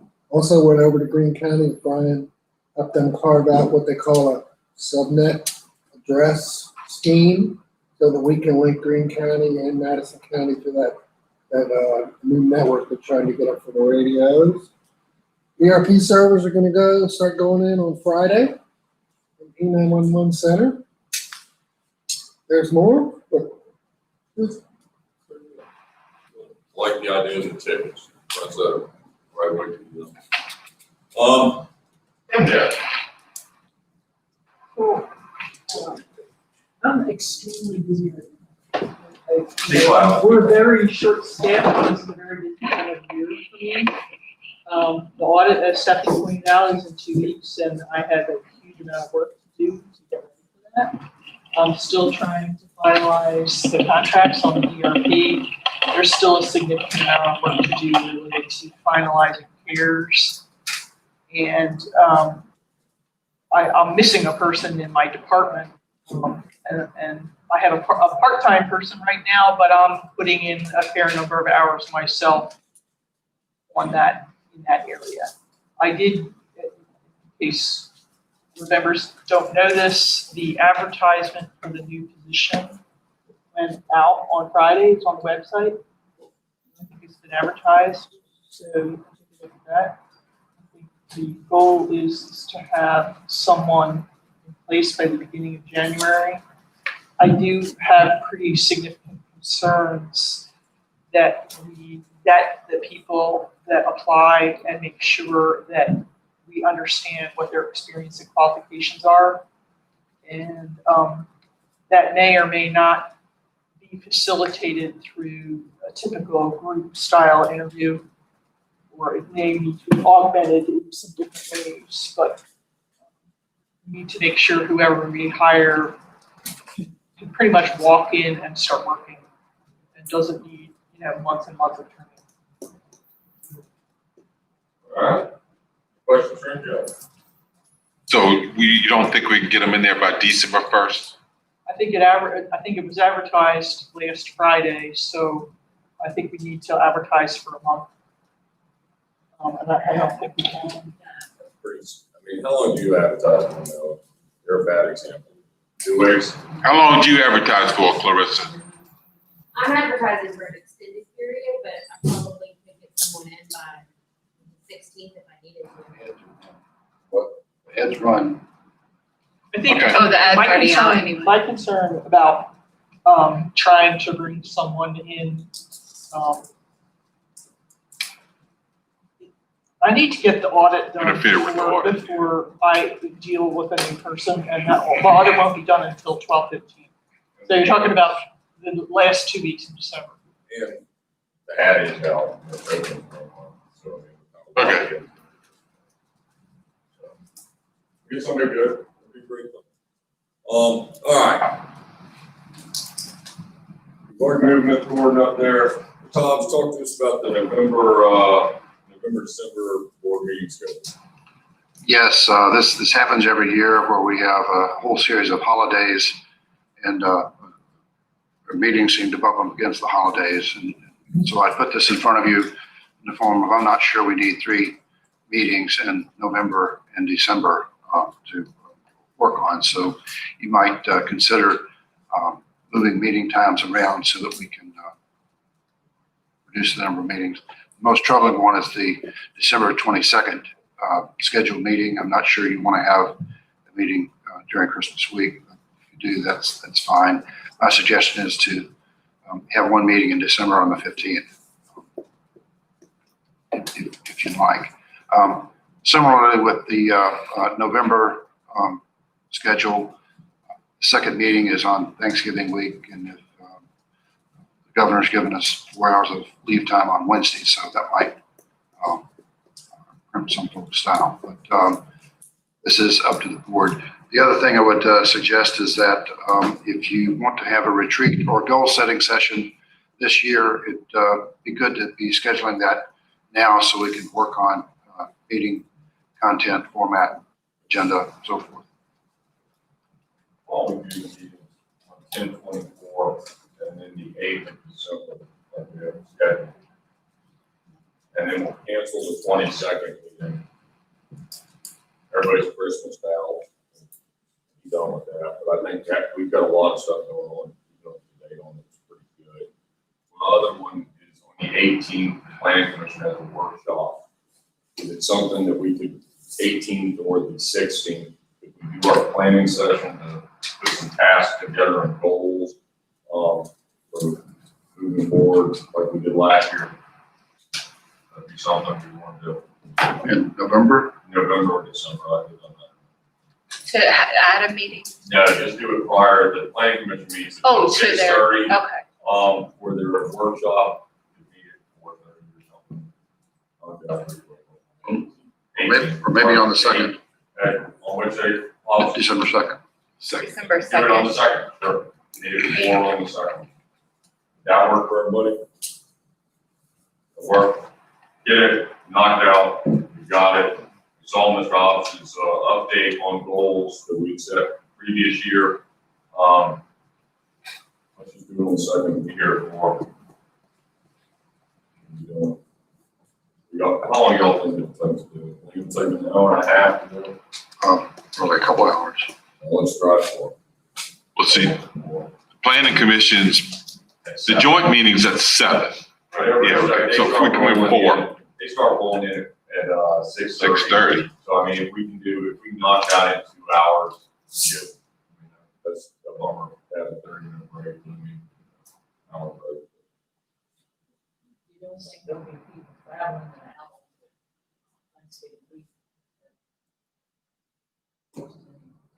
It's not gonna be here, but. Not free from the lockout real quick.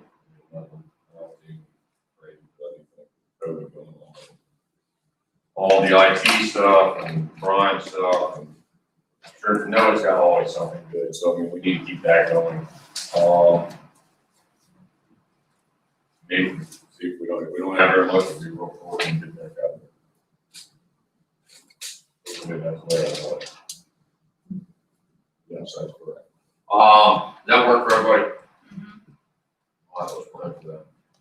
So I think the goal is we want to try to do something with this next year. Thank you. Yeah, thank you, Tom. MJ, where are we at with CARES Act funding?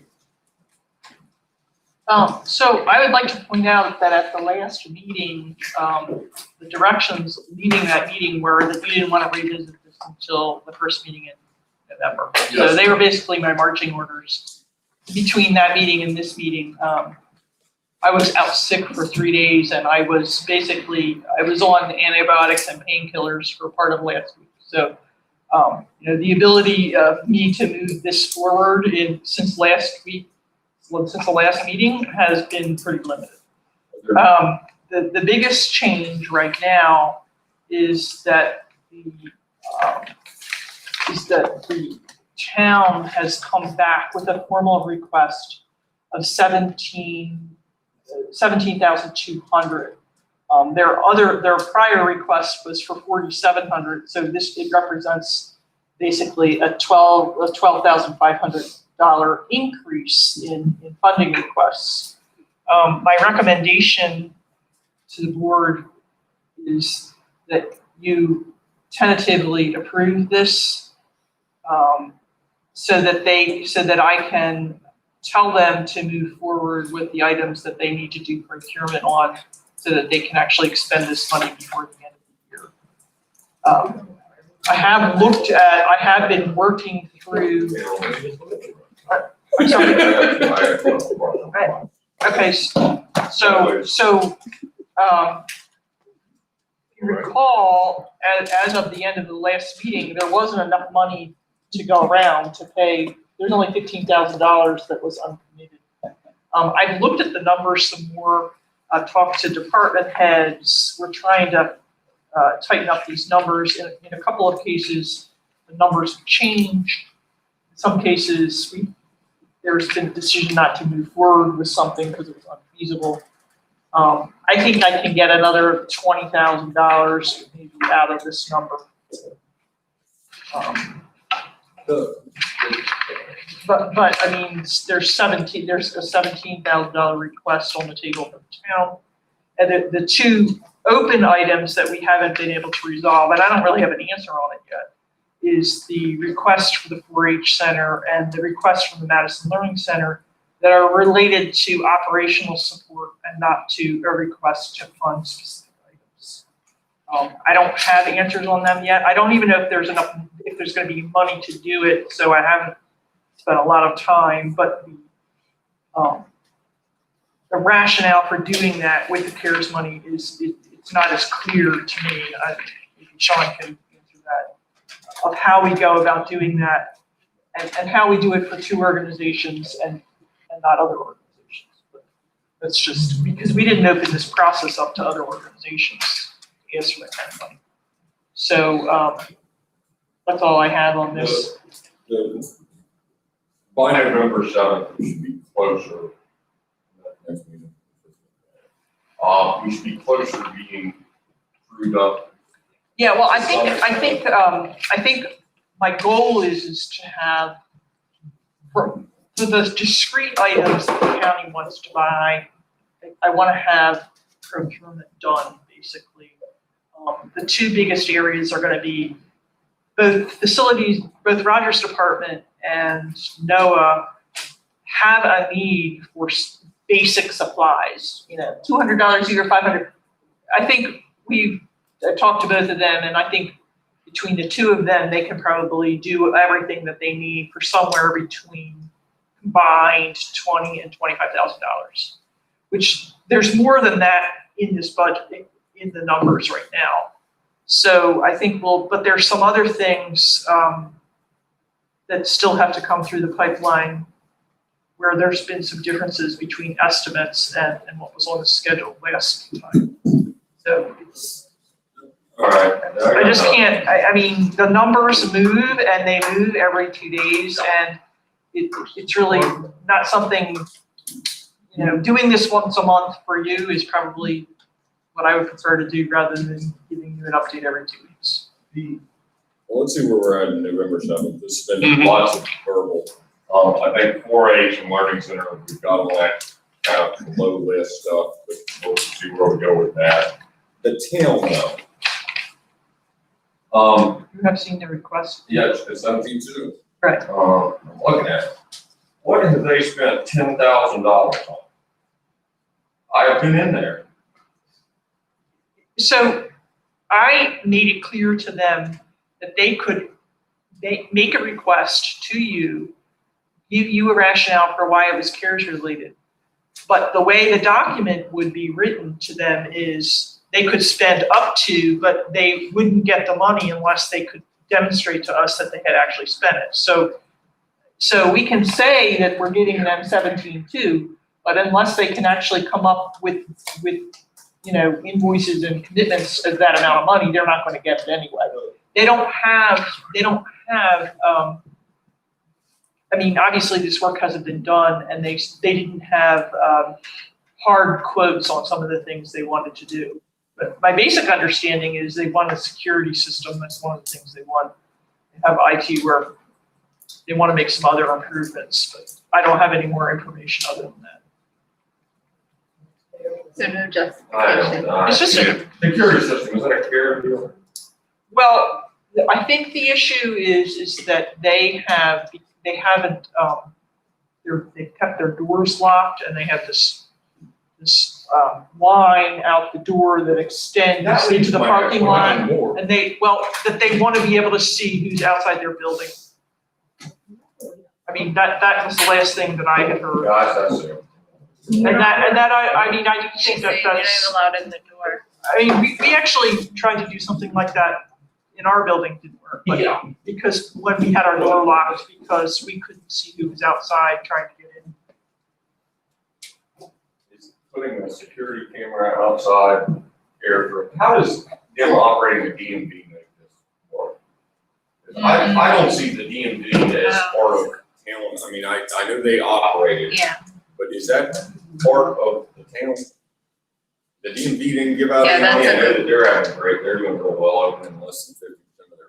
I with these outside organizations, I really can't emphasize to you enough how many hours and hours and hours I've spent on the telephone talking to all these people.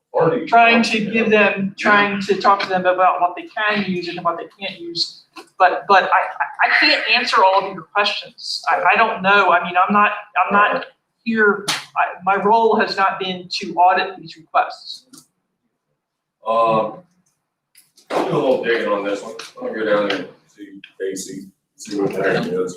Does the DMV change anything? Is that town business?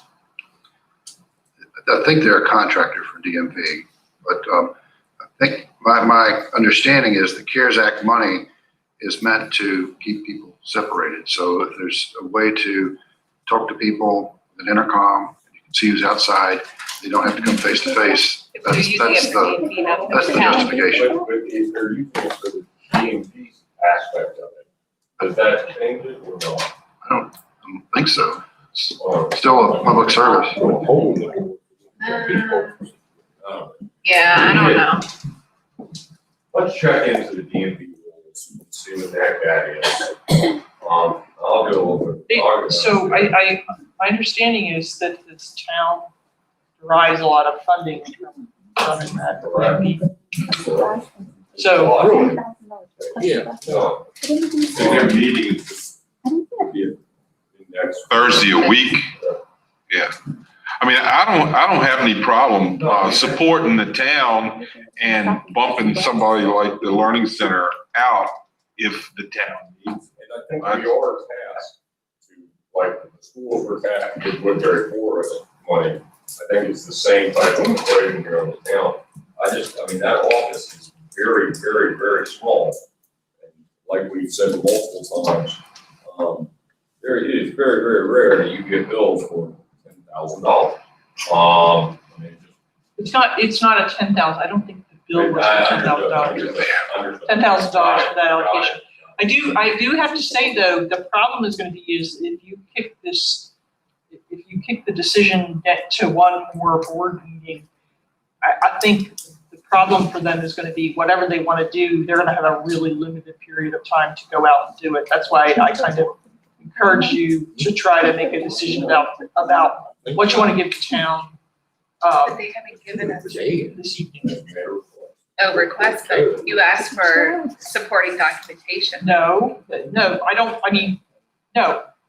They have to make a request, they have to say what they want to spend it on, but the way the document would be written is, we will give you an allocation of up to X, provided you provide us with evidence of spending. Overtime.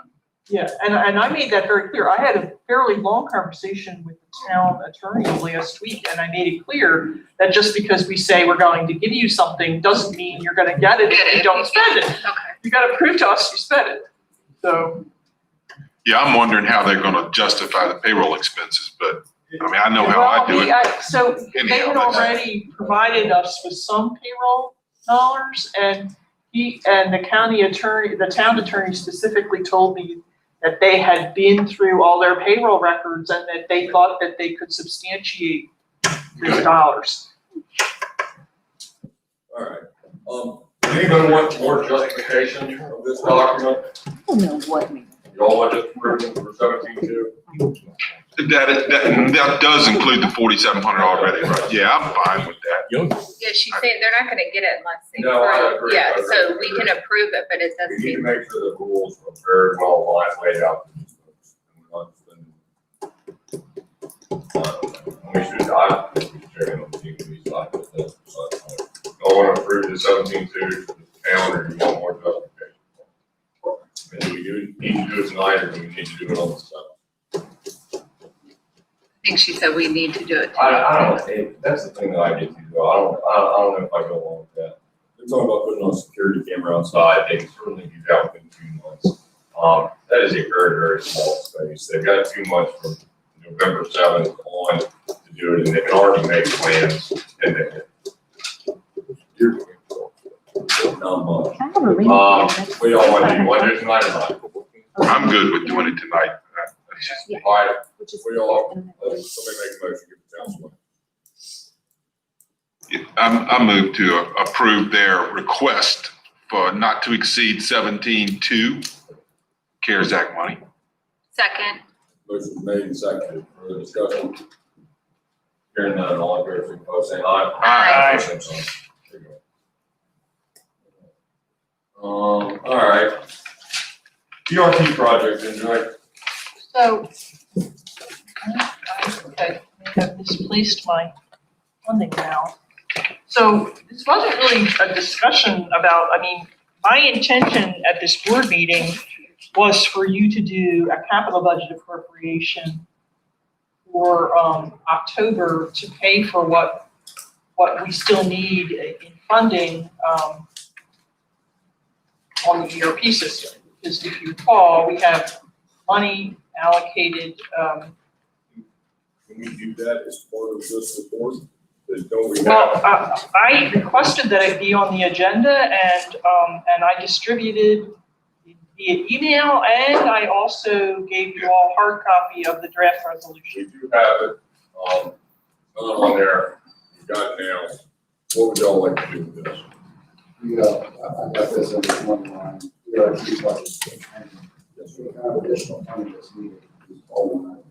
But it should be noted that this is actually, what I'm requesting is the board to make an appropriation from the original budget. Yes. I need to. You want to walk through? I'm afraid that I can't find my paperwork. Here. Yeah, sorry. Share. So, the original analysis that I gave you on 9.2 of all the ERP costs showed total ERP costs of $668,000. The revised estimate is now $672,000. It went up by about $3,200. That's completely related to the IT, the infrastructure that we've talked about before. It relates to needing a different kind of backup device and changes related to licensing. The bigger change is that with the exercise that we did last board meeting, we found out we didn't have enough money because there was a lot of stuff that wasn't on the schedule or the numbers weren't up to date. So that I couldn't use as much, I ended up taking $52,000 out of what I originally asked for. So I need more money. I now need another $55,309 or $283,202 from a source that I don't have right now. What I'm proposing right now is to take $208,000 out of CARES money. There's already $180,000 in the budget that's been in the original capital budget. It's already been appropriated, but I need another $283,000. So my recommendation from where to take that is if you go to the back 2 pages of this report, the original capital budget included $61,000 for a direct response vehicle, which is now being paid for with CARES money. There was also $15,000 in other equipment, which is now being paid for with CARES money. And there's also $208,000 left over that was never appropriated for an ambulance. So they would be my sources of where I take that money from. I would point out, though, that the way the budget was, the original budget was formulated, part of that money is in the general fund and part of that money was in the capital projects fund. When we do this ERP project, all of the ERP costs will be in the capital projects fund.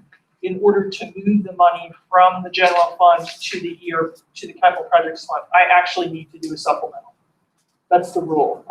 So in addition to this, this will give you the money based on the original budget, but it won't be in the right buckets. We'll need to move the 75 as a supplemental from the general fund, and I'll do that as long as you approve this. This is how much we need to pay everything. That's basically what I'm. So you can do the supplemental next meeting? Yeah, unfortunately, I didn't get a chance to put this together until today, and it's too late. I didn't want to do another supplemental, but I will do it next time. And it's contingent upon you approve. Well, you need to use resolution 2020-20. Yep. We all want to.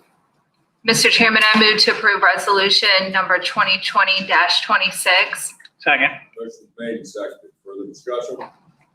Hearing none. Got something to add on this one or not? I just want to make one more comment before you move on. On ERP? Yeah. On the resolution or on No. something separate? Motion made and seconded. Further discussion? Hearing none. All in favor, signify by saying aye. Aye. Aye. Opposed, same sign. Now, please. go ahead. Okay, so I just want to, Bruce has already said that we'll have the servers installed. Is it the end of next week? No, they're starting this Friday. Okay, so the servers will be up and running. Won't be anything on them though, but except for the transfer of the existing servers. However, the contracts have all been reviewed. That kind of been in my inbox, to tell you the truth. I haven't really been able to make much progress on that.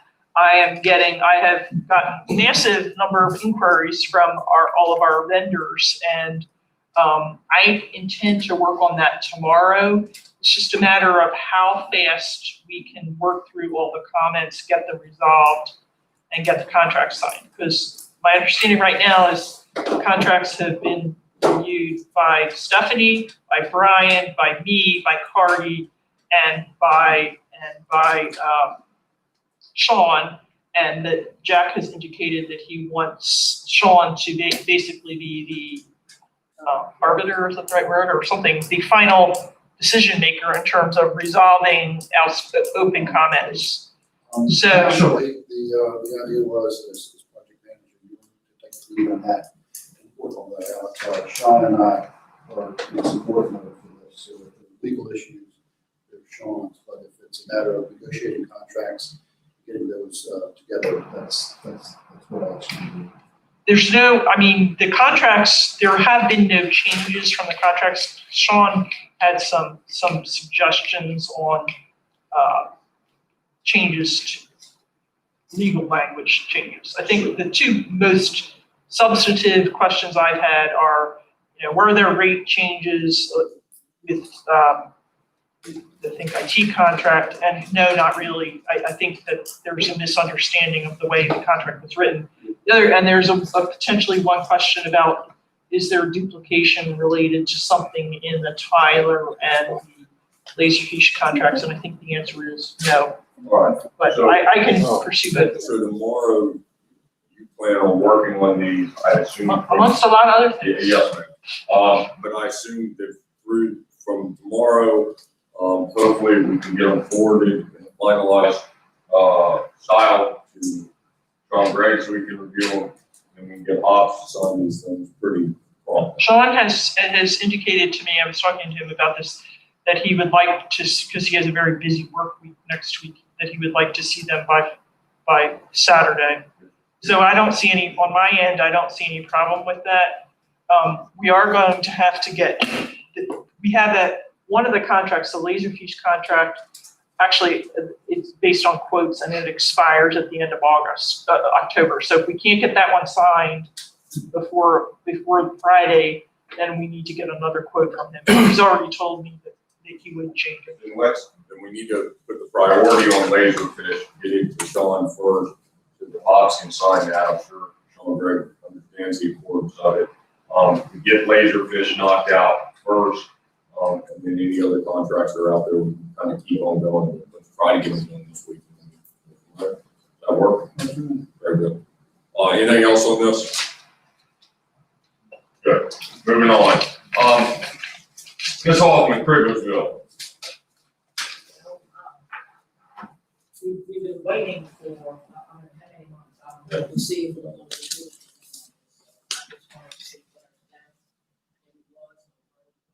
I talked to Ken Hickenbach before the meeting. He's got it revised. He just hadn't brought it back over here. He's trying to keep his show going with all this COVID stuff, all retail and everything, like we all know, has been jeopardized so heavily. He does have a plan on getting it back over to us. He also does the personal stuff, but he's planning on it. I also took a phone call today from a gentleman that actually I think Gracie referred to me. So thank you. Very pleasant individual. He has some interest. He is at a very, very preliminary type of stage.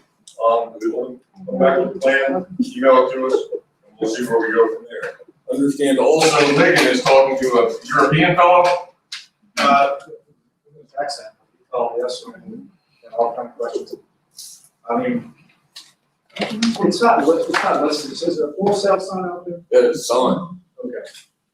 I'll be heading that way. I'll take a picture of it and send it to you. Okay, it's fine. There you go. There's just real estate. Yeah. Might be worth, maybe you could just on Zillow, the county could just list it, put it out there. But that kind of necessary. What do you think about listing it? Is there any rules? Sure. All the material, I suppose, if we're working, about it. So put it on there, list it, and see what that happens. Everybody good with that? And what we can do is list the dang thing, Mr. Hickenbach and get this contract, that'd be great. I'll be glad to work with somebody, but just keep the door open. Not really. He's got it revised. He's still very interested, has people that he thinks would be interested in going in. I think the comment that I made to the gentleman today, he was being more pleasant. But same type of, to some extent, same type of business model as what we talked about previously. The comment that I made to him was, do you have any experience doing renovations on a commercial building? He's obviously to be able to do it, and if we could solicit somebody of that nature that has that expertise, then that would be an easier transition, and something that would be amenable to us and the community. That sounds, I need to put it on Zillow, and let's see what that happens. Maybe we offer $1 million, maybe we can put a swinging bridge. I was saying now comes with a swinging bridge. Kevin, good boy. Still frustrated with this. Does that work as a plan? Let's see where we go. Anything else on that? All right. Taking off his hat, I guess. Roger, tell us about your plan on the implementation of the pay plan. I would like to request that you revisit the salary increases for the people, the non-public safety people.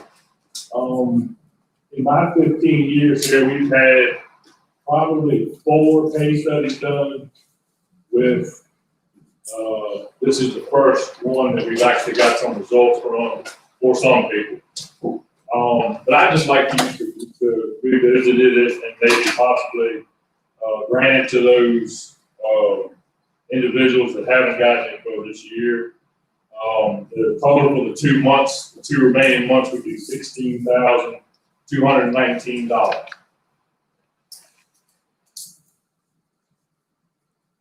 All right.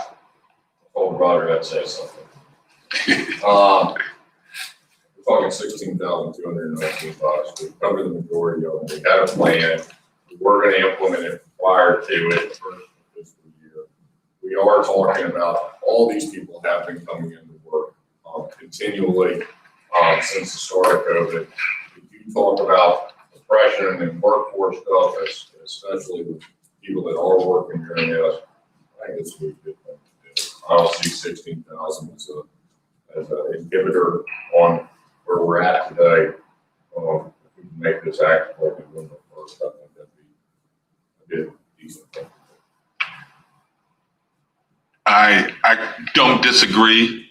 I don't want to put MJ over the edge. You've got, let's see, in my accounting mind, so you've got Process the payroll for the 1st to the 15th. by about the 13th. Yeah, Tilly already knows, I've already told her.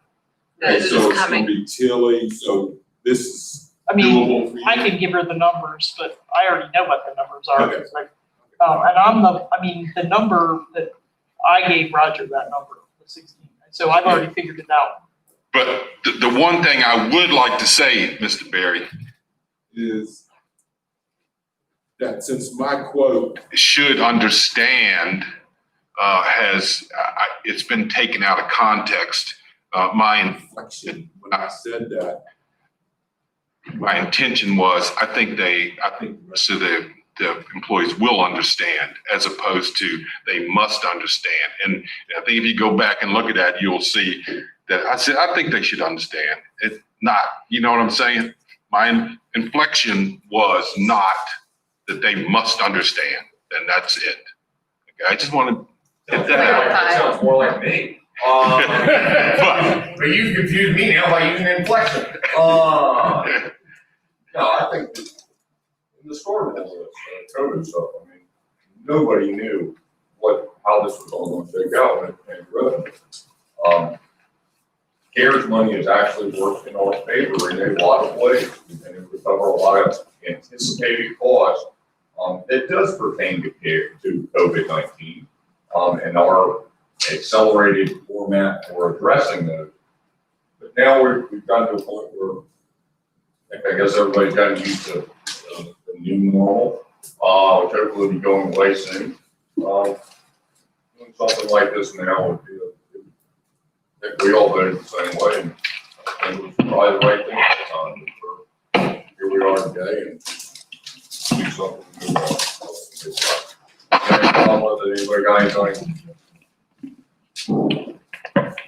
Now, Mr. Chairman, I move that we implement the pay for the non-public safety employees effective November 1st. Second. Motion made and seconded. Further discussion? Tell us if you got anything I apologize. I really just want you guys to stand up and thank you. Absolutely. Further discussion? Hearing none, all in favor, signify by saying aye. Aye. Opposed, same sign. Thank you all. Thank you. Roger. Is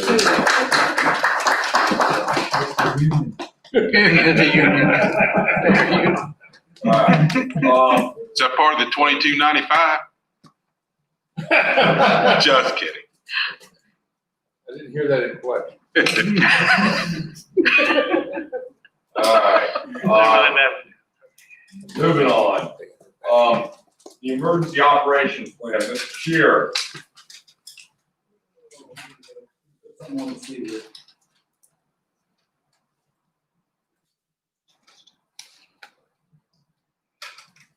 All right, let's talk a little bit about the emergency operations plan. It's an all hazards plan designed for reference during a major incident or disaster in Madison County. Public safety and hazard mitigation is a responsibility of government, and this plan is a playbook of sorts. The plan is required by State Code 44-146.19, titled Powers and Duties of Political Subdivisions.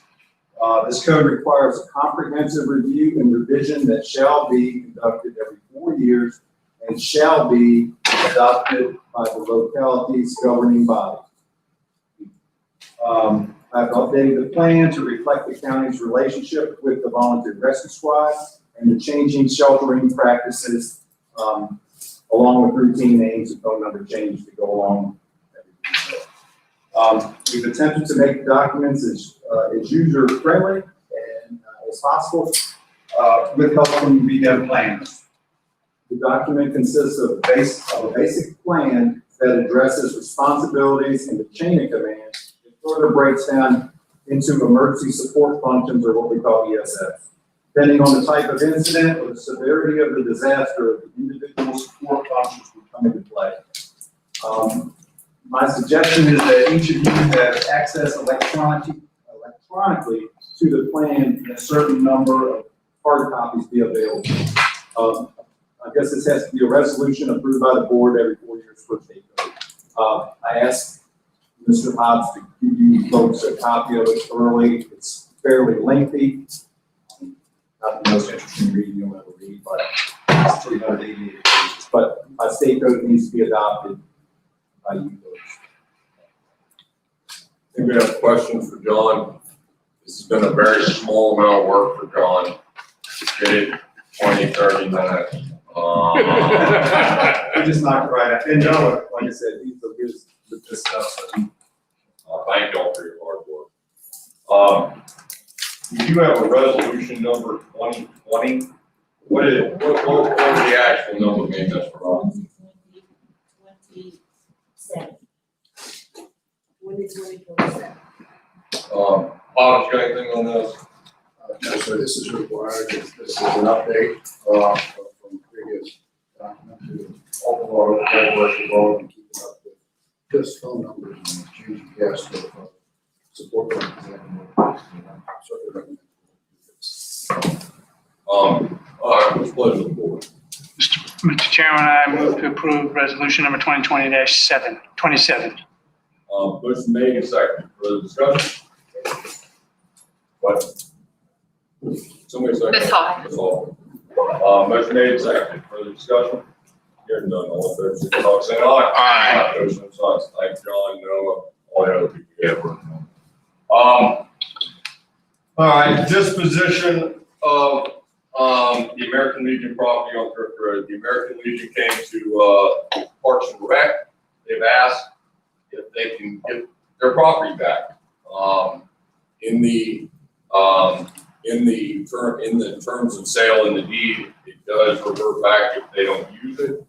PRA doesn't use it. PRA is working currently with the American Legion to refine a leasing document for the use of the hockey rink that will stay there until they're probably going to move to the rig. They have not asked for any kind of ridiculous money or anything. The American Legion, they made it very clear that they plan to work with the Youth Hockey League and PRA actively in a positive manner. I think they're going to make $125 over 10 years on this lease for them. The question that I think I have at this point is the land was granted to Parks and Rec. Parks and Rec at that time was not an authority, but it was more part of the county. Is it us or Parks and Rec that has to go through, I would assume, some type of process to get them the land back? At the end of the day, it's the county. All right. What do we need to do to start the process to give them the land back? The challenge we have is whenever we give away public property, we have to have a public hearing.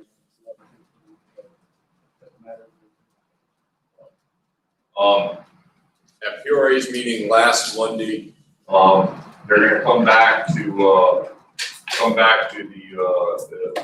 American Legion's going to come back, and Parks and Rec are going to refine this lease. I think the direction that we need to go is not proceed forward, just be aware of it until a formal request comes from the PRA board to proceed in this action.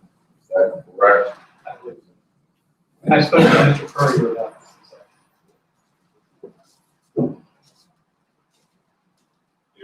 So we would have Danny Krigler, the president of the chair of the PRA, come before this board. Deliver a formal request to us at Yeah, okay. soon, and then we go through the public hearing process After that. and then just grant it over to them. All right, anybody have any questions? Mike Fisher did bring up the pool building, which immediately made me think that the American Legion wants to build a pool. I don't think so, Mike Fisher. I was really hoping to start that rumor for you. I mean, hey, everybody else makes them up about us, so I mean, I figure if I could throw something. You did a great job. The American Legion really has, they've been absolute pleasure to work with. Can't say that good stuff, and what they're doing with youth is even better. Anything else on that? Like, stuck with us this whole time. Tell us about the server development tax abatement request. So before, Would you come over here? Yeah. I think this. That's very important.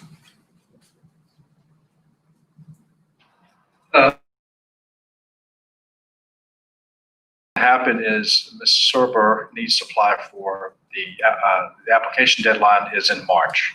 So she'll apply through the Virginia Housing, used to be called VHDA, in March. They're competitive applications, and they basically grade them on number of points. And I kind of said this in my memo.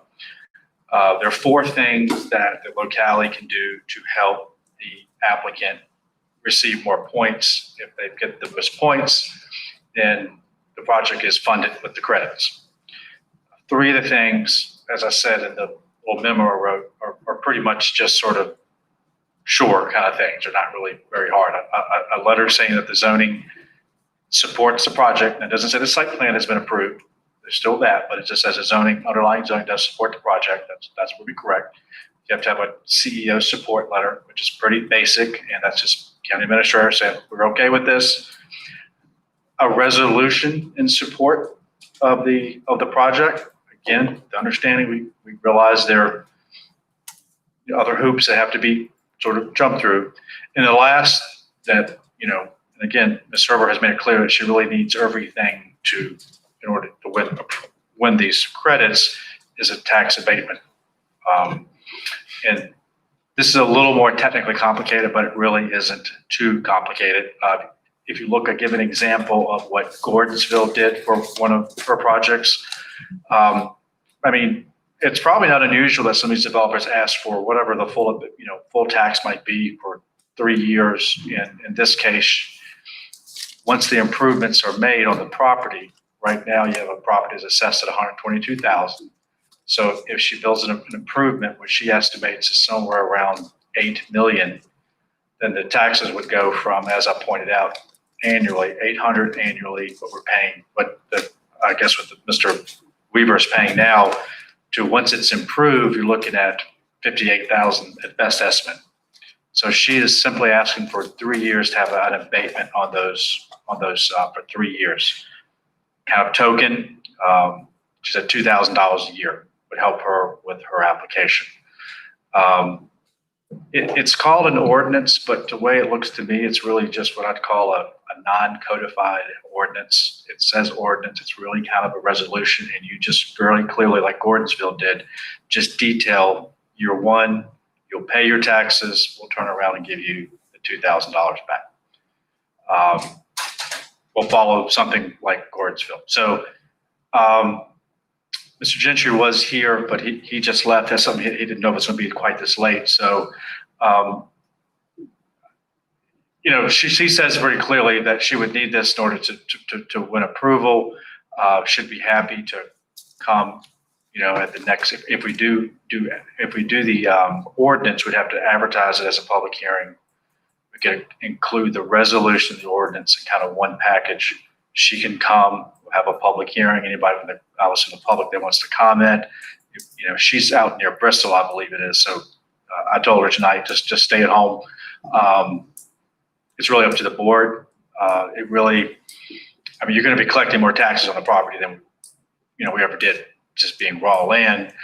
I did talk to Bill a little bit in Carlisle, and I really, when they come back for a site plan, again, if everyone's in agreement with this, I told Bill to really maybe think about developing, because there's a front portion that's 7 or 8 acres, the back portion.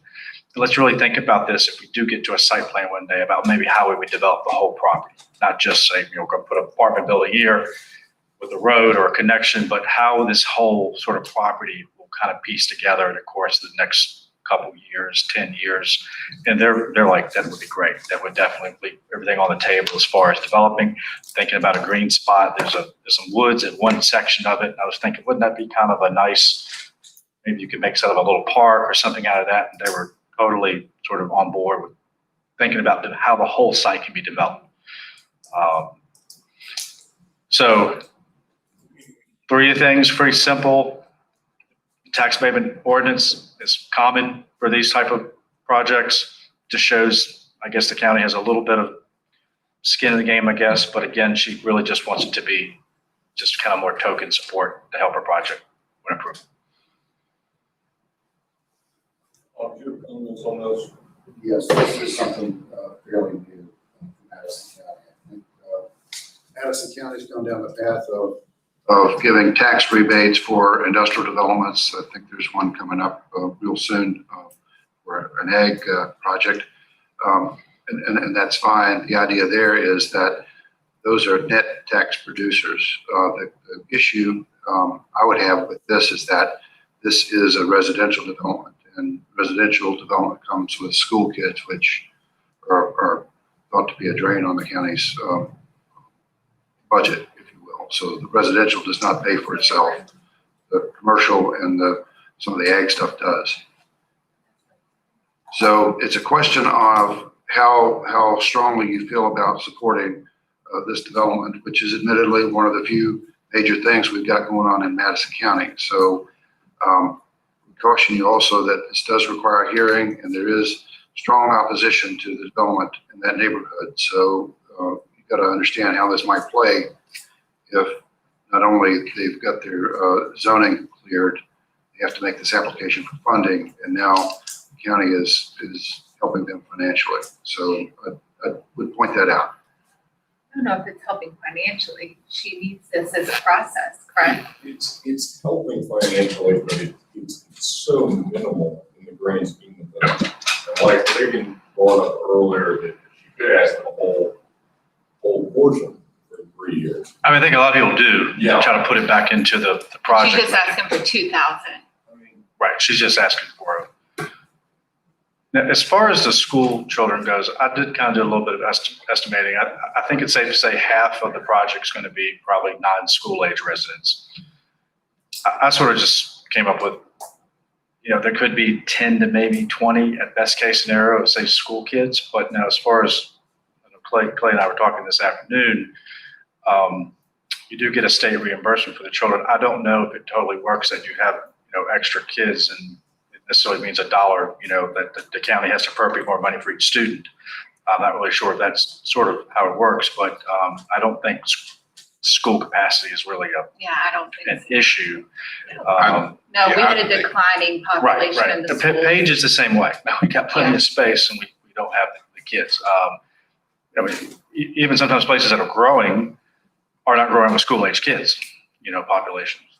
So that would, to me, of course, fire service and rescue, that's definitely going to be, more calls. That's probably the most direct sort of day-to-day difference that, that would be a tax on the county. But again, for what's being collected now, it's considerable increase in assessment. I would say that, I would guess, because we've done some studies on this through Head Start and stuff too, that a good percentage of those kids that end up there are kids that are already in the school system. They're just now moving into a place of their own because they don't have to live with the aunt and uncle, grandparents, parents anymore. So that's going to be, I strongly support this. I think $6,000 over 3 years is a pittance. So I'm definitely in favor of it. A lack of development we have in Madison. it's gonna affect some of the neighbors up there. It should be taken into consideration. We have such limited development opportunities in Madison. When it comes to the forefront, we should go ahead and take advantage of it. Anybody else got anything on this? Yeah, I'm in favor of it too. Jack is, I guess it is correct that development like this, higher density development like this, will have some additional cost to the county and county government. But, these are people that, we can have in their own homes. Maybe some people that will live here that can't live here now because that are teachers or whatever. Not to go back into campaigning mode, and it's not going to happen. Yeah, I saw that. But one of the beefs we've taken for as long as I can remember is anybody affiliated with planning commission, board, that you guys are not business friendly. And it dawned on me early that one of the most unfriendly things about Madison is we just don't have customers here. You gotta have, businesses need customers. And so even though they, will cost us something as a county, probably for higher development residential, at least there'll be people that'll eat in restaurants, I hope, and do other things that require other services that will be good employment opportunities for people that are here. So yeah, I'm with everybody else, I think, in favor of doing this. And I think it is a good idea to have them look at, even if it's just a conceptual thing about developing everything or as much as, so there's not as much of the vacuum there. You know how creative Madison folks are. If you don't give them something, they make something up. I guess that's everybody. It's gonna be a great pool out there. So whether it's part of the site plan that we see officially or not, if there's something more that they can bring, I think that would be a nice. Yeah, no, I told them we should think about the whole 14 acres, and not just this is one, how it can be connected. Maybe there could be a space in the middle that could be shared space. So they were very much thought that was a good idea. Yeah, Mr. Hobbs, I do appreciate your comments though. Like hearing that side. My bent was, Yeah. or other things than just. Yeah, sure. I appreciate it. Thank you. Don't want to go ahead and proceed. We can do the advertisement, and she pays for that, as I pointed out. So she'll pay for the advertisement, and we can do it at, I guess, a month from now. We'll just plan on doing it at this kind of regular meeting. Very good. Very good. Yes, sir.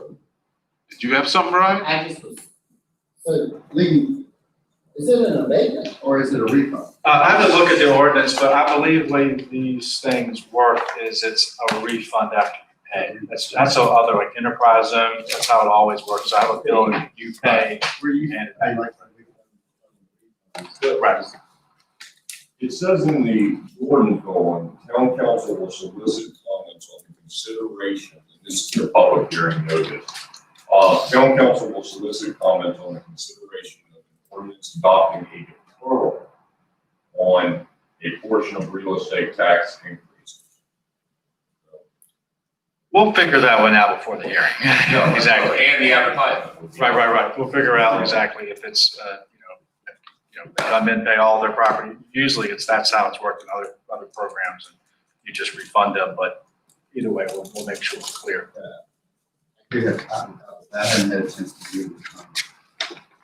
So yeah, Deferral will be okay or something? It would make a difference to your office or?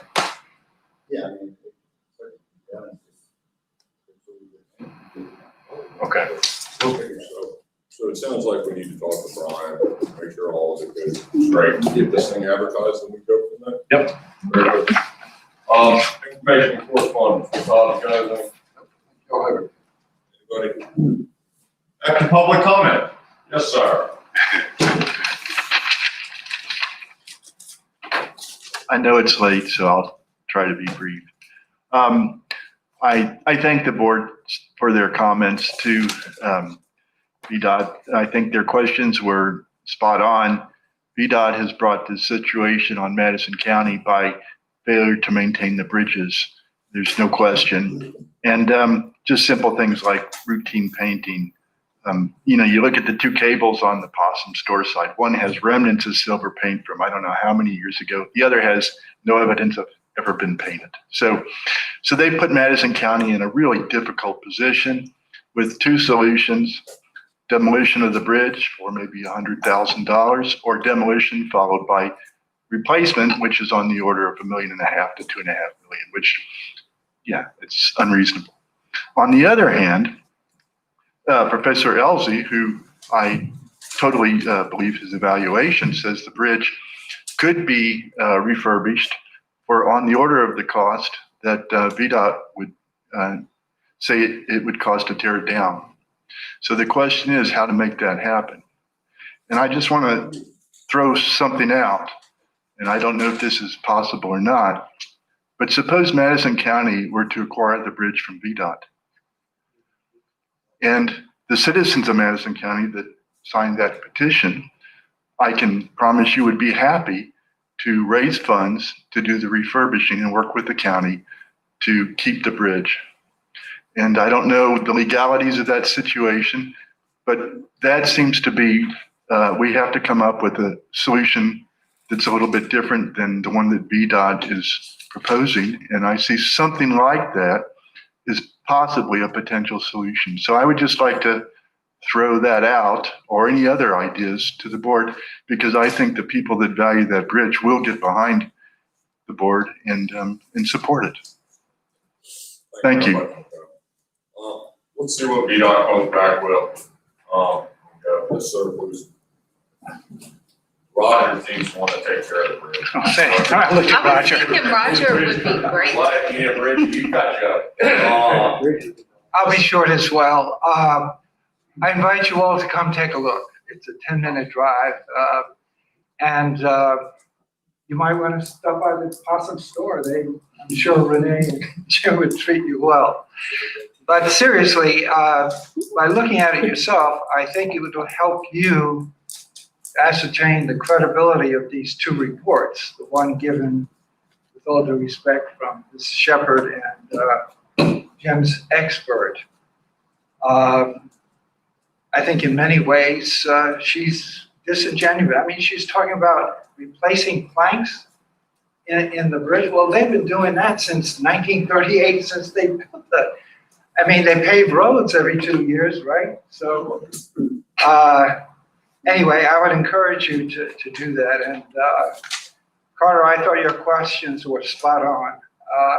As Jim pointed out, you look at those cables, and if they check those out year after year, it's been many years since they've been painted. And it kind of irks me that we're here because they didn't do their job. These deficiencies have occurred. And on top of that, they've closed the thing down.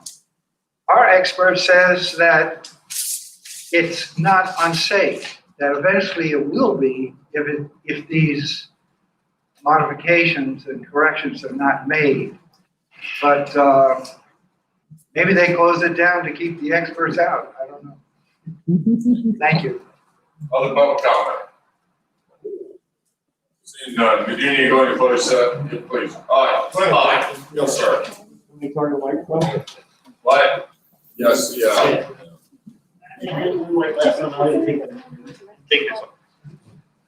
So a few days ago, so this is back to the CARES money a little bit. You'll remember what I brought up last meeting here 2 weeks ago, that there was a new pot of CARES money available from the state, also required to be spent by December 25th. So in that subsequent time, I wrote and have submitted to Jack via Tracy, who's not able to be here, 6 small, roughly $25,000 to $30,000 individual things that we might be able to do at various points around the county that would include broadband expansion on not a huge basis, but each one of them looking at 50 to 100 house locations. There's quite a bit of stuff there and not a lot of time left in which to say, yes, we would like to do this sort of thing. It does submission to the state must come from the county. I can't do it. And so that requires some signatures, which I think amount to Clay and Jack and either Stephanie or MJ to sign off on. There are the issues, and would need some agreement from the county's lawyer, Mr. Gregg. I don't have a clue what that would actually mean or amount to. But yes, he has certainly been that before. So, we have very little time left in which to attempt to tackle this. None of them are big things. Mind you, I dropped all those out. Suggesting just because of the particularly short time frame available to work any of this. So sooner is better than later, because once they commit the money, that's the end of it. But the guy from Richmond did tell me if we came up with an idea on December 24th that we could execute in 24 hours and they still had some money left, they'd say, yeah, that sounds good. So there is no official deadline associated with it at all. It's just once they run out of money, that's the end of the game. I'll put together a summation of kind of the different requests here. There you go. Y'all gonna review this and figure out what's on the record? Yeah, there are a series of issues here. There's 6 different sites here, all with different peculiarities. I guess the first one is the idea of using the Criglersville site for an antenna location. And the idea is there to put a pole on the roof with some solar collectors. And that would be a location for an antenna site. So it puts the county in an awkward position if we're trying to dispose of the property. Yeah, that was the first I'd heard of that. So I would argue if that's what the plan is right now, just strike that. All right. Because then I'd want to talk to a new owner anyway. So, all right, so the way this is gonna shake out is Bob, Tracy, John Gregg, need to look at this, and then we pulled our motion last time was to go ahead and proceed, or was it to bring it back in front of the board, or where are we at here? No, that was the theory that all this would be done administratively, Okay. but well, we can't be waiting around for another meeting for this kind of thing. The issue is that there are some issues with these different applications. For example, rights to be on cell phone towers. That might take several months to get that sorted out. And so that's I've already a question whether that is spoken with actually feasible to accomplish. There's the issue of interference with county radios on the Radiant Tower. We have existing public safety radios and new public safety radios going up there. And I asked Brian earlier if he had a chance to look at that, and the short answer was no. Same thing with the tower at the Madison Rescue Squad. So we need to get that some of those things straightened out. We cannot be interfering with public safety radio. I'm pretty sure that it turns around very quickly with that. And this is not would not be an out of the blue thing. I did have this conversation more than once over the last couple of years about trying to do that. And they are more than willing to make that work. Let's see if Sean Gregg and Tracy can get this thing in Brian Gordon for us. See if we can get this thing going. It would be good if we could get some. Yeah, I'm meeting with Brian on Thursday. Oh, perfect. All right. Anything else, Clint? Very good. Any other comments? No, but I got a question. Yeah. Did y'all do number 3, consideration MOU with Madison County Rescue Squad? Did I miss that? Okay, got it.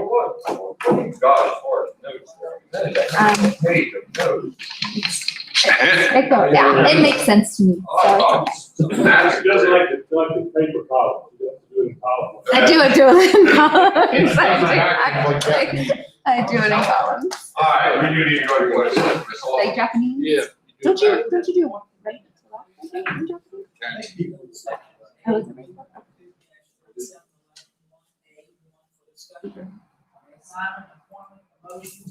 performance, promotion, salary, discipline, resignation of county administrator, Adams County B 2.2-37, 11-1A7, consultation with legal counsel, vacancy by staff members pertaining to probable litigation, such consultation, or briefing an open meeting with adversity, negotiating or litigating. Second. Motion made, second, further discussion.